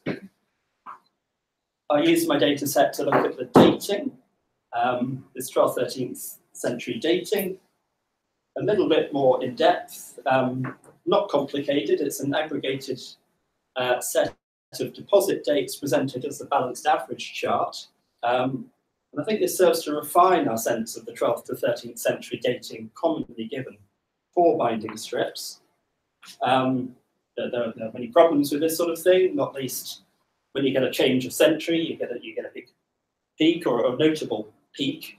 But I think it holds that these are, yes, 12th, 13th century objects with a focus on the earlier part of the 12th century, the Anarchy period, if you like. And so finally to function, many plausible suggestions have been put forward. In general, that these mounts are objects that were either wooden or leather or composite, wooden and leather, or leather or wood. And what's interesting about these suggestions is that when you go to different countries, you get a different thrust in their historiography. So you go to France, they favour the harness fittings suggestion. In England, these have been associated a lot with furniture, particularly caskets.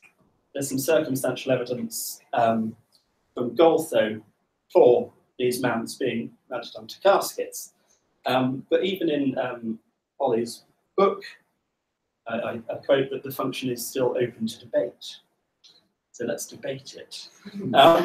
My own thoughts have been taken in a particular direction over recent months, and this is following work on objects thought to be related to binding strips that come to the so-called octopus mounts. These really lovely things feature strips which are also D-shaped in cross-section, also often gilded, a bit thicker generally, and when they're found, they're curved in profile. These two have the same general association with high status sites, again of the 12th and of the 13th centuries. Famous English examples, which you may have come across from Bailey Hill in York, from Lidford Castle, as with Devon today. But as you can see here, I can no longer see on my screen, no apparent reason. I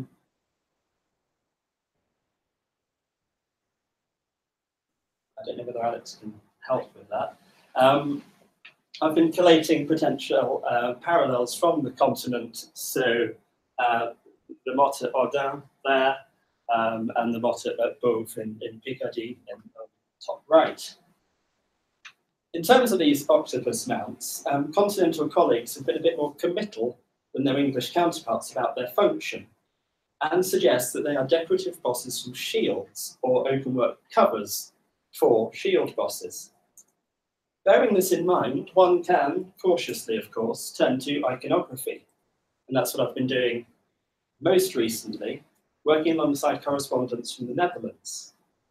And this in turn has been bearing fruit in terms of binding strips.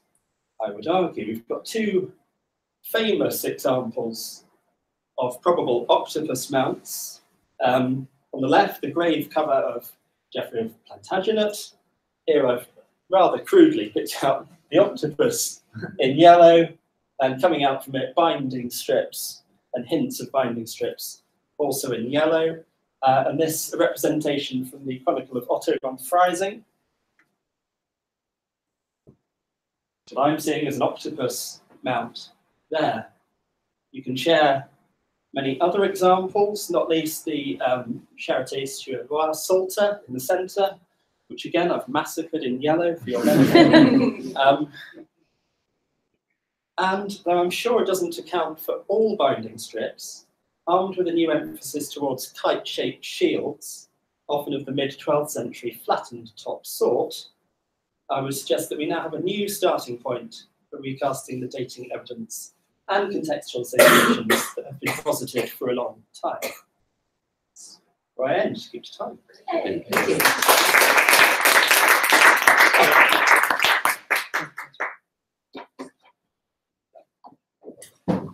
Oh, come and have a look at this, Lee.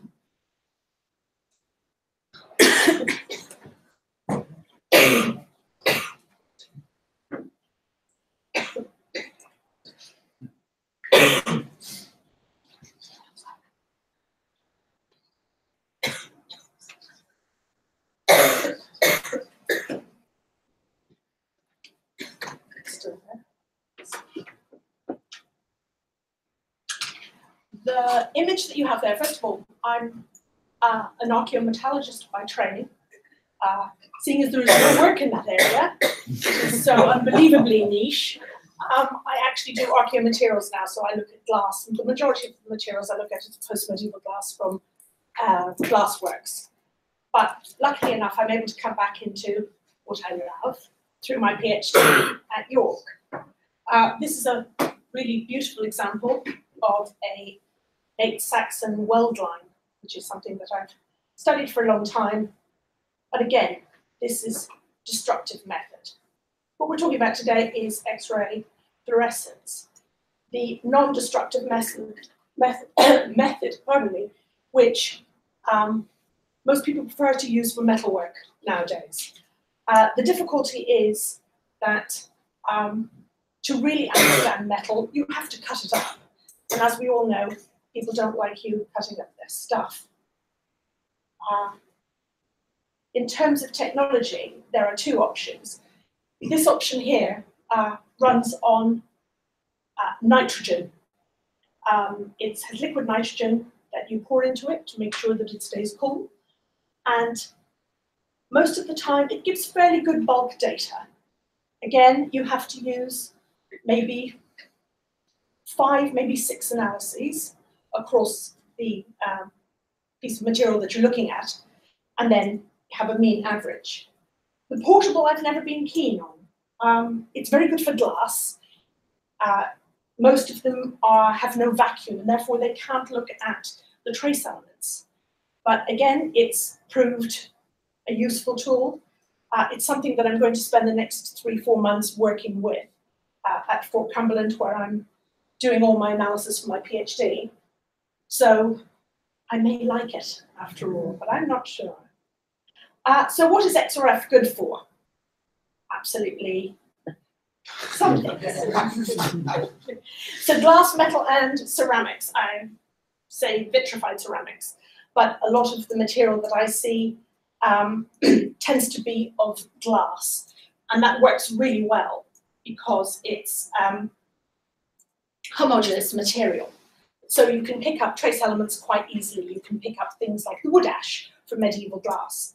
I've got an example here, which is looking at a set of medieval glass hanging lamps, which were found from the glassworks, from the glass collections from Revo. And when we looked at them, we were actually able to provenance the material in terms of where were these constructed. Material at this period, glass, came from either the Weald or it came from Staffordshire. It seems Staffordshire glassworks were the glaziers for Fountains Abbey.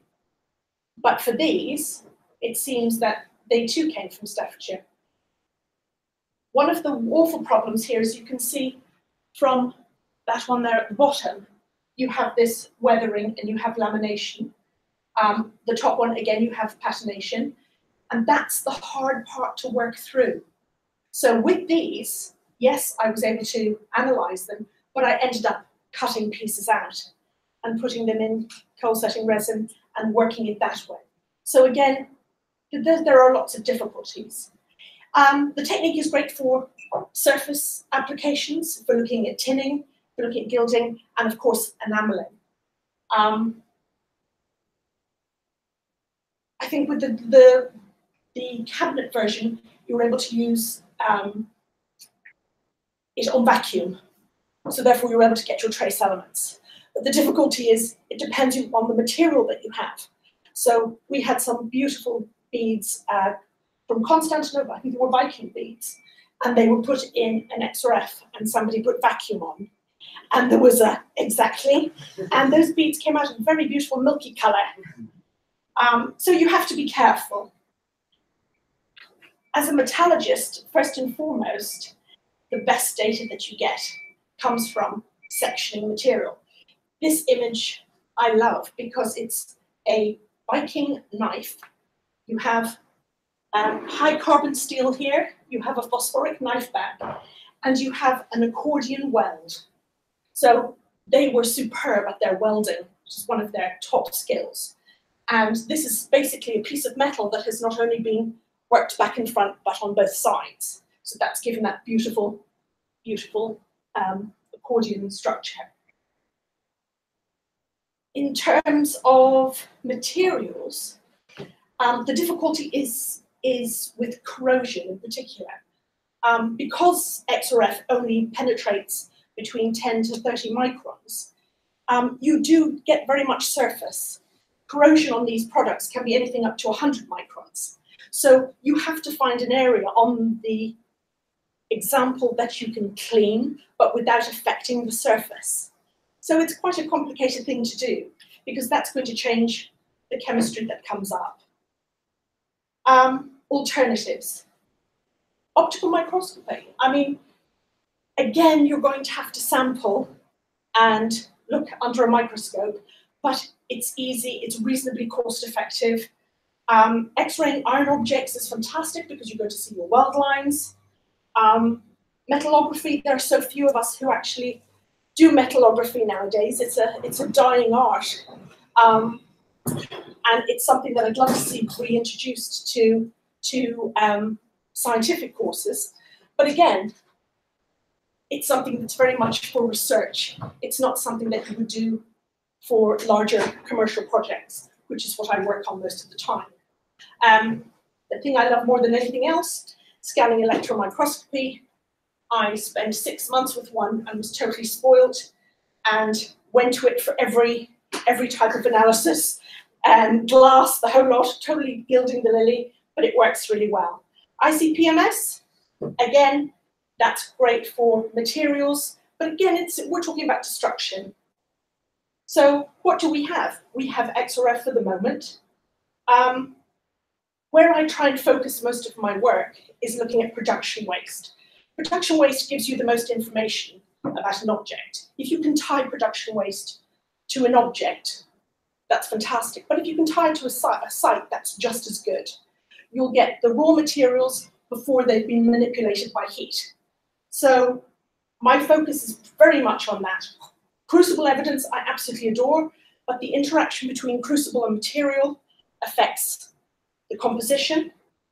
Iron is one of the most wonderful metals. It is so complex, it's so complicated, and it spends its whole life trying to return to its oxide. It's a terribly romantic metal. I have a very soft spot for it.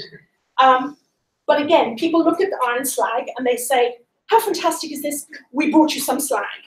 Well, from the Roman period right through to 14th century, that slag could have come from anywhere unless you can tie it to a furnace.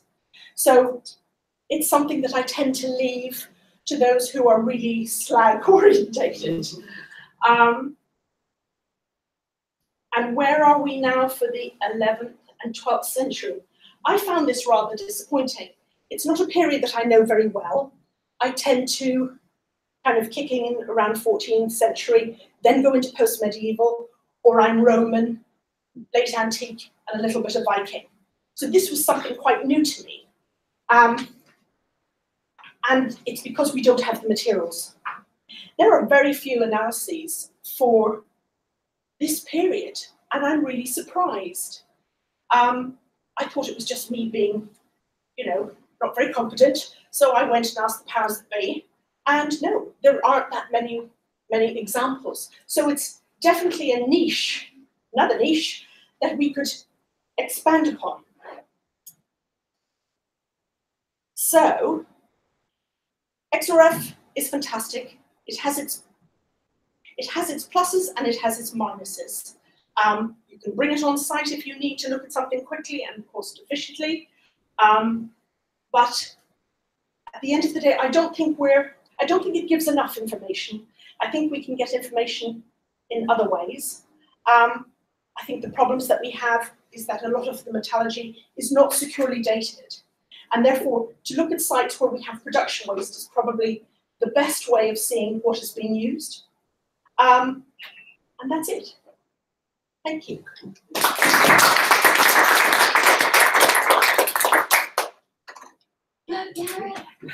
Got plenty of time, Gary. I left Don't you. worry. I left you 10 seconds. Oh, thank you. That's more than enough.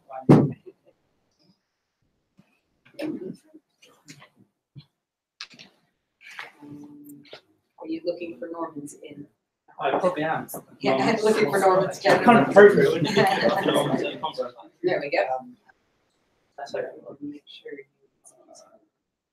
Don't record me. you. Leave that off. Make sure you're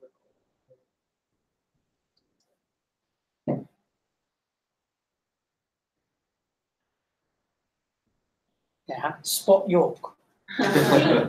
How many people know which bit of York that is? Nearly 28 years ago. It was. The centre. It's in the centre. Yeah, Hands Minster gives it away. Is that back Swindon? It is back Swindon. So, if anyone knows York, okay, yeah, the York people should know this. But if anyone doesn't know York, my focus is looking at the centre of York.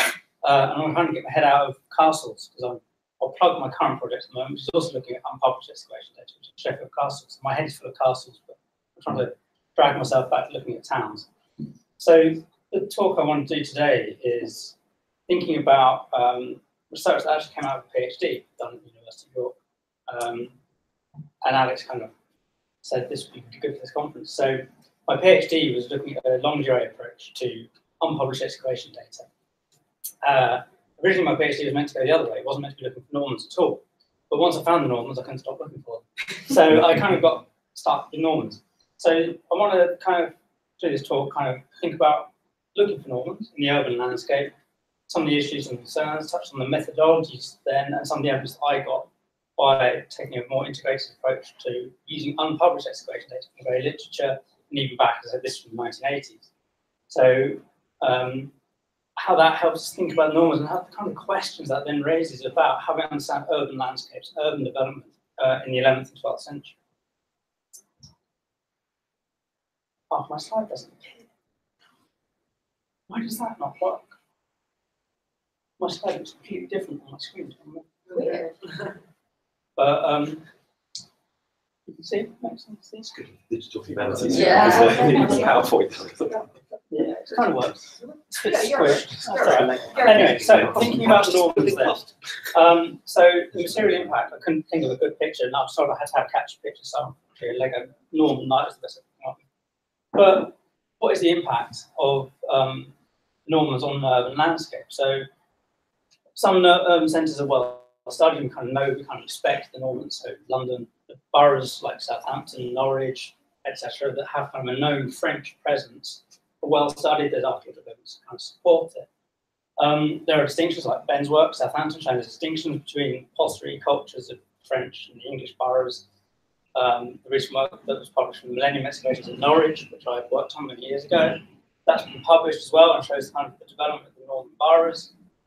But there's also lots of questions about new boroughs, so all of building Morris barrows, like the stuff that especially people like Keith Lilly has been doing over at Queen's as a historical geographer, the rise of Norman towns. But kind of gets you thinking about what about the towns that we don't really expect to find a Norman presence, York being one of them. Come on to that a bit more in a moment.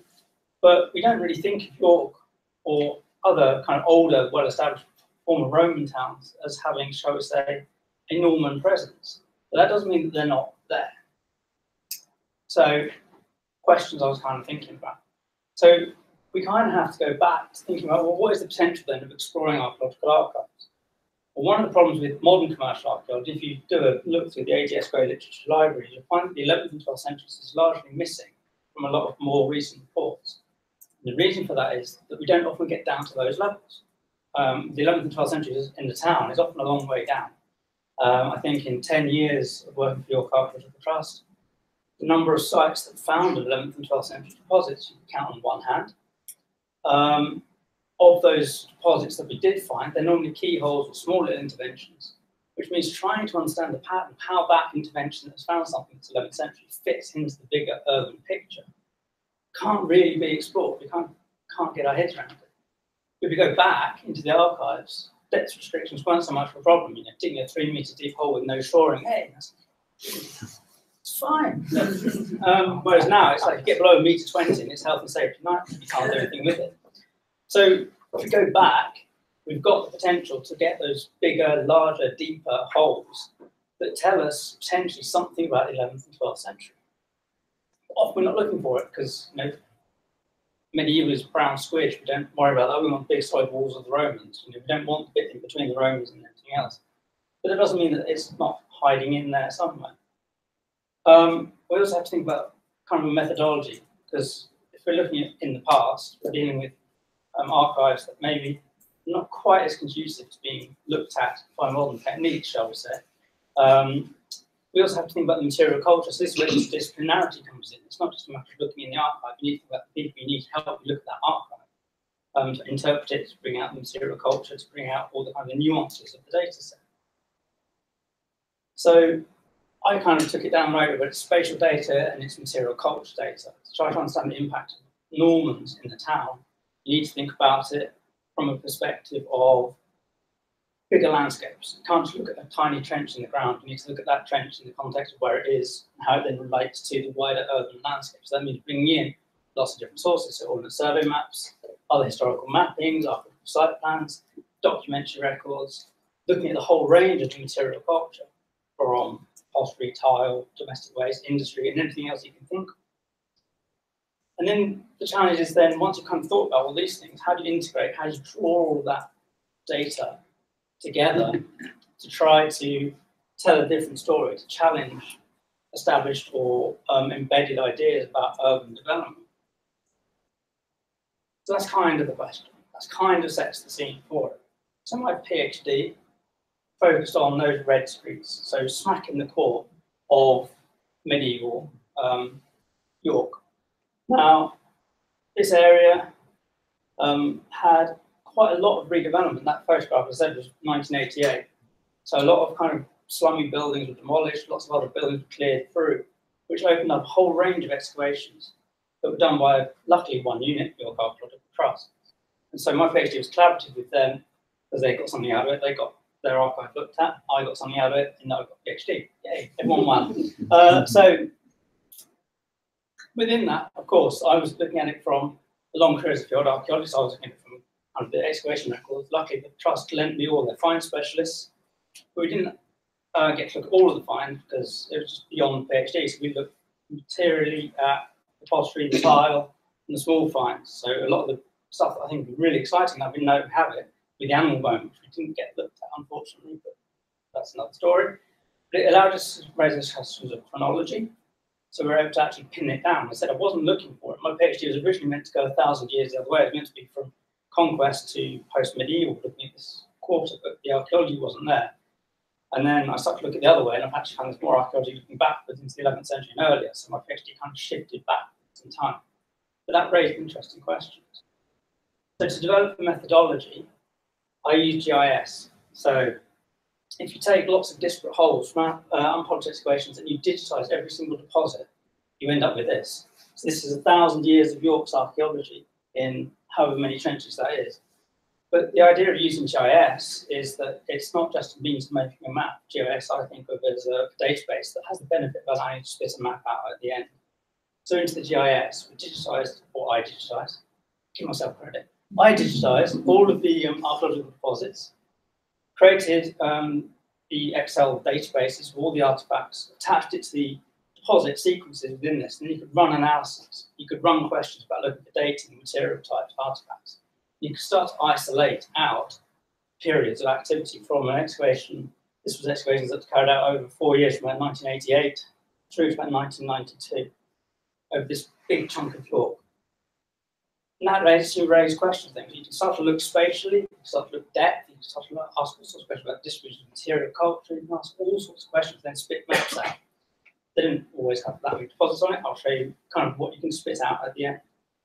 So the question is, what did that allow you to do with challenging and refining our understanding of York?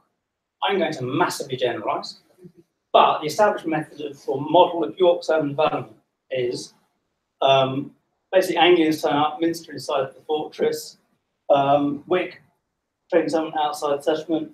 Then you start to see everything kind of slowly through the 10th century creeping back. Then the Vikings turn up and, hey, look, urban explosion. By the time of the Normans, York's pretty much as we know it. That's the established method. But is it? Historians looking at this, notably Sarah Rhys-Jones up at York, fantastic book, looking through all the documentary sources of the 11th and 12th century, has questioned that model and said, actually, looking at the documentary sources, there's quite a lot going on. Suggesting that there's a big Norman impact. And she comes up with this idea that's turning into there's all these northern powerhouse things. It's a big idea. No, we're going to have York as a big northern power. Oh no, we won't. Forget it. But the argument largely has been developed on by other people, her research, and said, right, it must be fitted within the existing street pattern, the existing kind of understanding of York's development. So Normans turn up and they just adapt what's already there. But do they? So taking some of Sarah's data, that's where GIS comes in, historical mapping, you can then plot out all the historical tenements, and then you can start to look at the archaeology. So if you remember where the archaeological, I'm going to wander off now. The archaeological trenches, I'm going to talk about mostly in this area, over here, mainly here. So the documentary sources, so long tenements are laid out from Petergate and back Swinegate. And the established method kind of idea is, it's all Viking. These are all Viking tenements. Doesn't really add up because interesting questions there about metrology, plot widths. Some work has been done by Patrick Ottaway up in York, which has said he's gone around and measured all the plot widths in York. There's a niche field. But he's found that inside the fortress and outside the fortress, there are different plot widths. So he raised the question of, well, is there a different process of urban planning going on between the two? We also have a really complex urban landscape hidden behind it. So the underlying methodology of urban theory is that this right angle of streets here is going around an Anglo-Saxon church's churchyard. The church is up here. So you kind of got an Anglo-Saxon church, that's the theory. This is the street going around cemetery. I could go on for hours, but I'm not going to. And then this street pattern is all kind of just adjusted by them. But what the historical sources are actually saying is that actually the road was probably over here. So Great Lane starts up in the top, in the middle, runs diagonally down to the bottom. It actually runs through, so the road has actually been lost. That then raises the question about, well, where was the churchyard? Everything else. And the other bit of the archaeology, which I'm not showing you, just to bear in mind, is that the cemetery for the church actually extends underneath these properties on this side of the road. So again, it raises questions about, well, cemeteries over here, that theory of the street pattern over here being Viking doesn't really add up. So when does, that is the kind of question, when does this street pattern develop? Well, the archaeology can answer that for us, because when you actually isolate the material of the culture of the 11th and 12th century, it is those tenement boundaries, unequivocally. Everything from every feature that is in that has no date earlier, somewhere around 1000 AD, 1100 AD, through to about 1200. Everything you see on there is that date range. So it's actually saying that the laying out and the reorganisation of the Roman fortress owes much more to the 11th and 12th century than it does to the Vikings of the 9th and 10th century. Quite controversial, maybe. Some people didn't like that idea. But it does raise the question. But now it means that we can actually think about the material culture, raises questions that we can think about in relation to what's going on inside the fortress, as to what's going on outside it. More research needed. There is questions there that we can think about. We can see changes in the material culture. We can see particular trades are brought in. I think it was predominantly metalworking and leatherworking trades brought in, and that's what's going on in these tenements. Completely different to what was kind of going on even outside the fortress in the period immediately before the conquest. So by going back, looking at an archive excavation, we can actually fundamentally question and challenge established ideas. So to kind of sum it up then, so the potential, by going backwards, is that we can identify patterns of urban change and challenge those ideas of established urban methodologies or urban form, urban development. There's questions there about, if you start looking at other towns, can we find similar patterns? Can we push this wider? Those changes are not just big scale things. So York is often thought of, it's a cathedral, 2 castles, that's the Normans, thank you very much. But actually, you can suggest that changes are small scale, down to the levels of the individual tenements, households, and plots. That raises interesting questions in itself about who's living there, who's being brought in, who's actually, are these the Frenchmen being brought in? Is this York's French borough? Who knows? Benefits of using digital technologies, or using GIS and technologies like that, we can actually integrate and draw together lots of different data, which again allows you to look at things in a big picture rather than just like a tiny little excavation. And that highlights that potential interdisciplinary approach. By chucking lots of different methodologies at a data set, we can actually, again, ask and think about lots of different approaches and questions. Thank you very much. That's great, thank you. All right, and we made it. Yeah, We so made we it take on time. 5 minutes for questions, Okay. and then that's just 5 minutes to take out our mugs and get out. Yeah, so any questions for presenters or comments? Yes, Ben. And I have a specific question, but it's more maybe looking forward to this afternoon. Is that the thing that's really struck me about pretty much all of these talks is the movement of materials. No one sort of balked as much as I thought they would when I heard the word Afghanistan earlier for the pigments. And hearing about how many different types of sort of flows of materials you can pick out from studying parchments and those kind of things, and thinking about what I said about the conquest maybe being a catalyst for a longer term process of economic growth. I wonder if that's an area which archaeology is really well placed to think about, is if we could, there's all sorts of stuff moving around, not in the form of objects, but in the form of materials. And if we could somehow get a grasp on that, and it ties in there to technology as well, and new craftsmen setting up in towns and that sort of stuff. My ears did prick up when you mentioned that. I think that's a nice example actually of how, in a way, studying the Norman Conquest on its own is impossible. You've got to take a diachronic approach. And one thinks of all the really exotic foreign stuff that was in the Sutton Hoo burial, for example, and you then get in the Emporia. It might be that actually what we're finding in Norman context is simply reflecting this sort of expansion in international trade that happened in the 7th century onwards. And of course, similarly in the Viking period.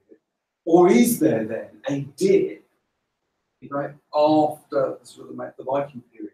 But then you've got to run into the problems of chronology. As archaeologists, we're really going to be able to identify perhaps a dip that might only have been in the. I think a long-term diachronic approach is the only way forward in terms of actually seeing, is there an increase in something at the long term? Vanessa, your methods, in terms, do they identify where raw materials originate, so you can see if that thing's moving around? Or Sometimes. It depends really. The difficulty that I've found so far, I haven't done any analysis yet, but I've basically databased all these monastic houses, all their metalworking materials, but primarily their metalworking waste. And what I found is that from their materials, from actual materials in terms of objects, I've got nothing earlier than the 13th century. It's a really strange thing. And I've asked, is there an issue? Is there an issue with dating? Are we not actually classifying these materials differently? And some people say yes, and some people say no. I can't even look at the technology. The technology doesn't seem to change. There doesn't seem to be a cutoff point. There doesn't seem to be, brass is brass is brass, and there's still zinc in it. And that doesn't change until it kind of disappears. But then, Naomi's the thing you always spout out about us being crap archaeologists if we can't see the conquest. But actually, if you've got a situation where the country is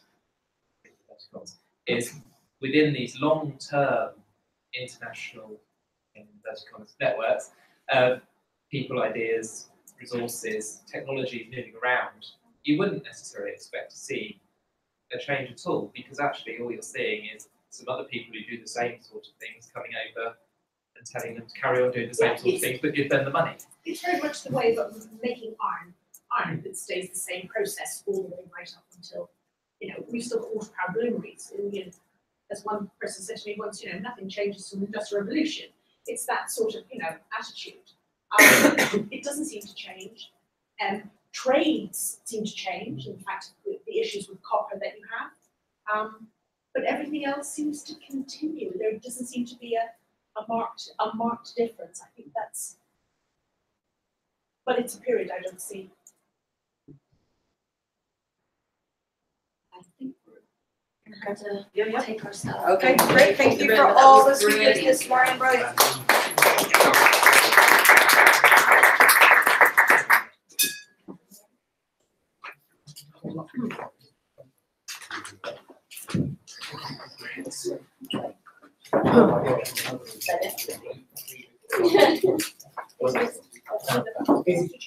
Yeah, it was great. Yeah.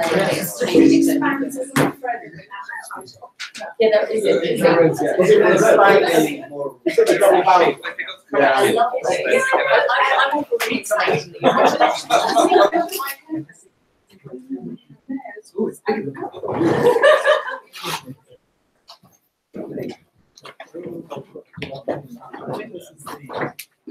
You're doing exactly the same thing as me. Absolutely. They had 6 of them. Oh, one.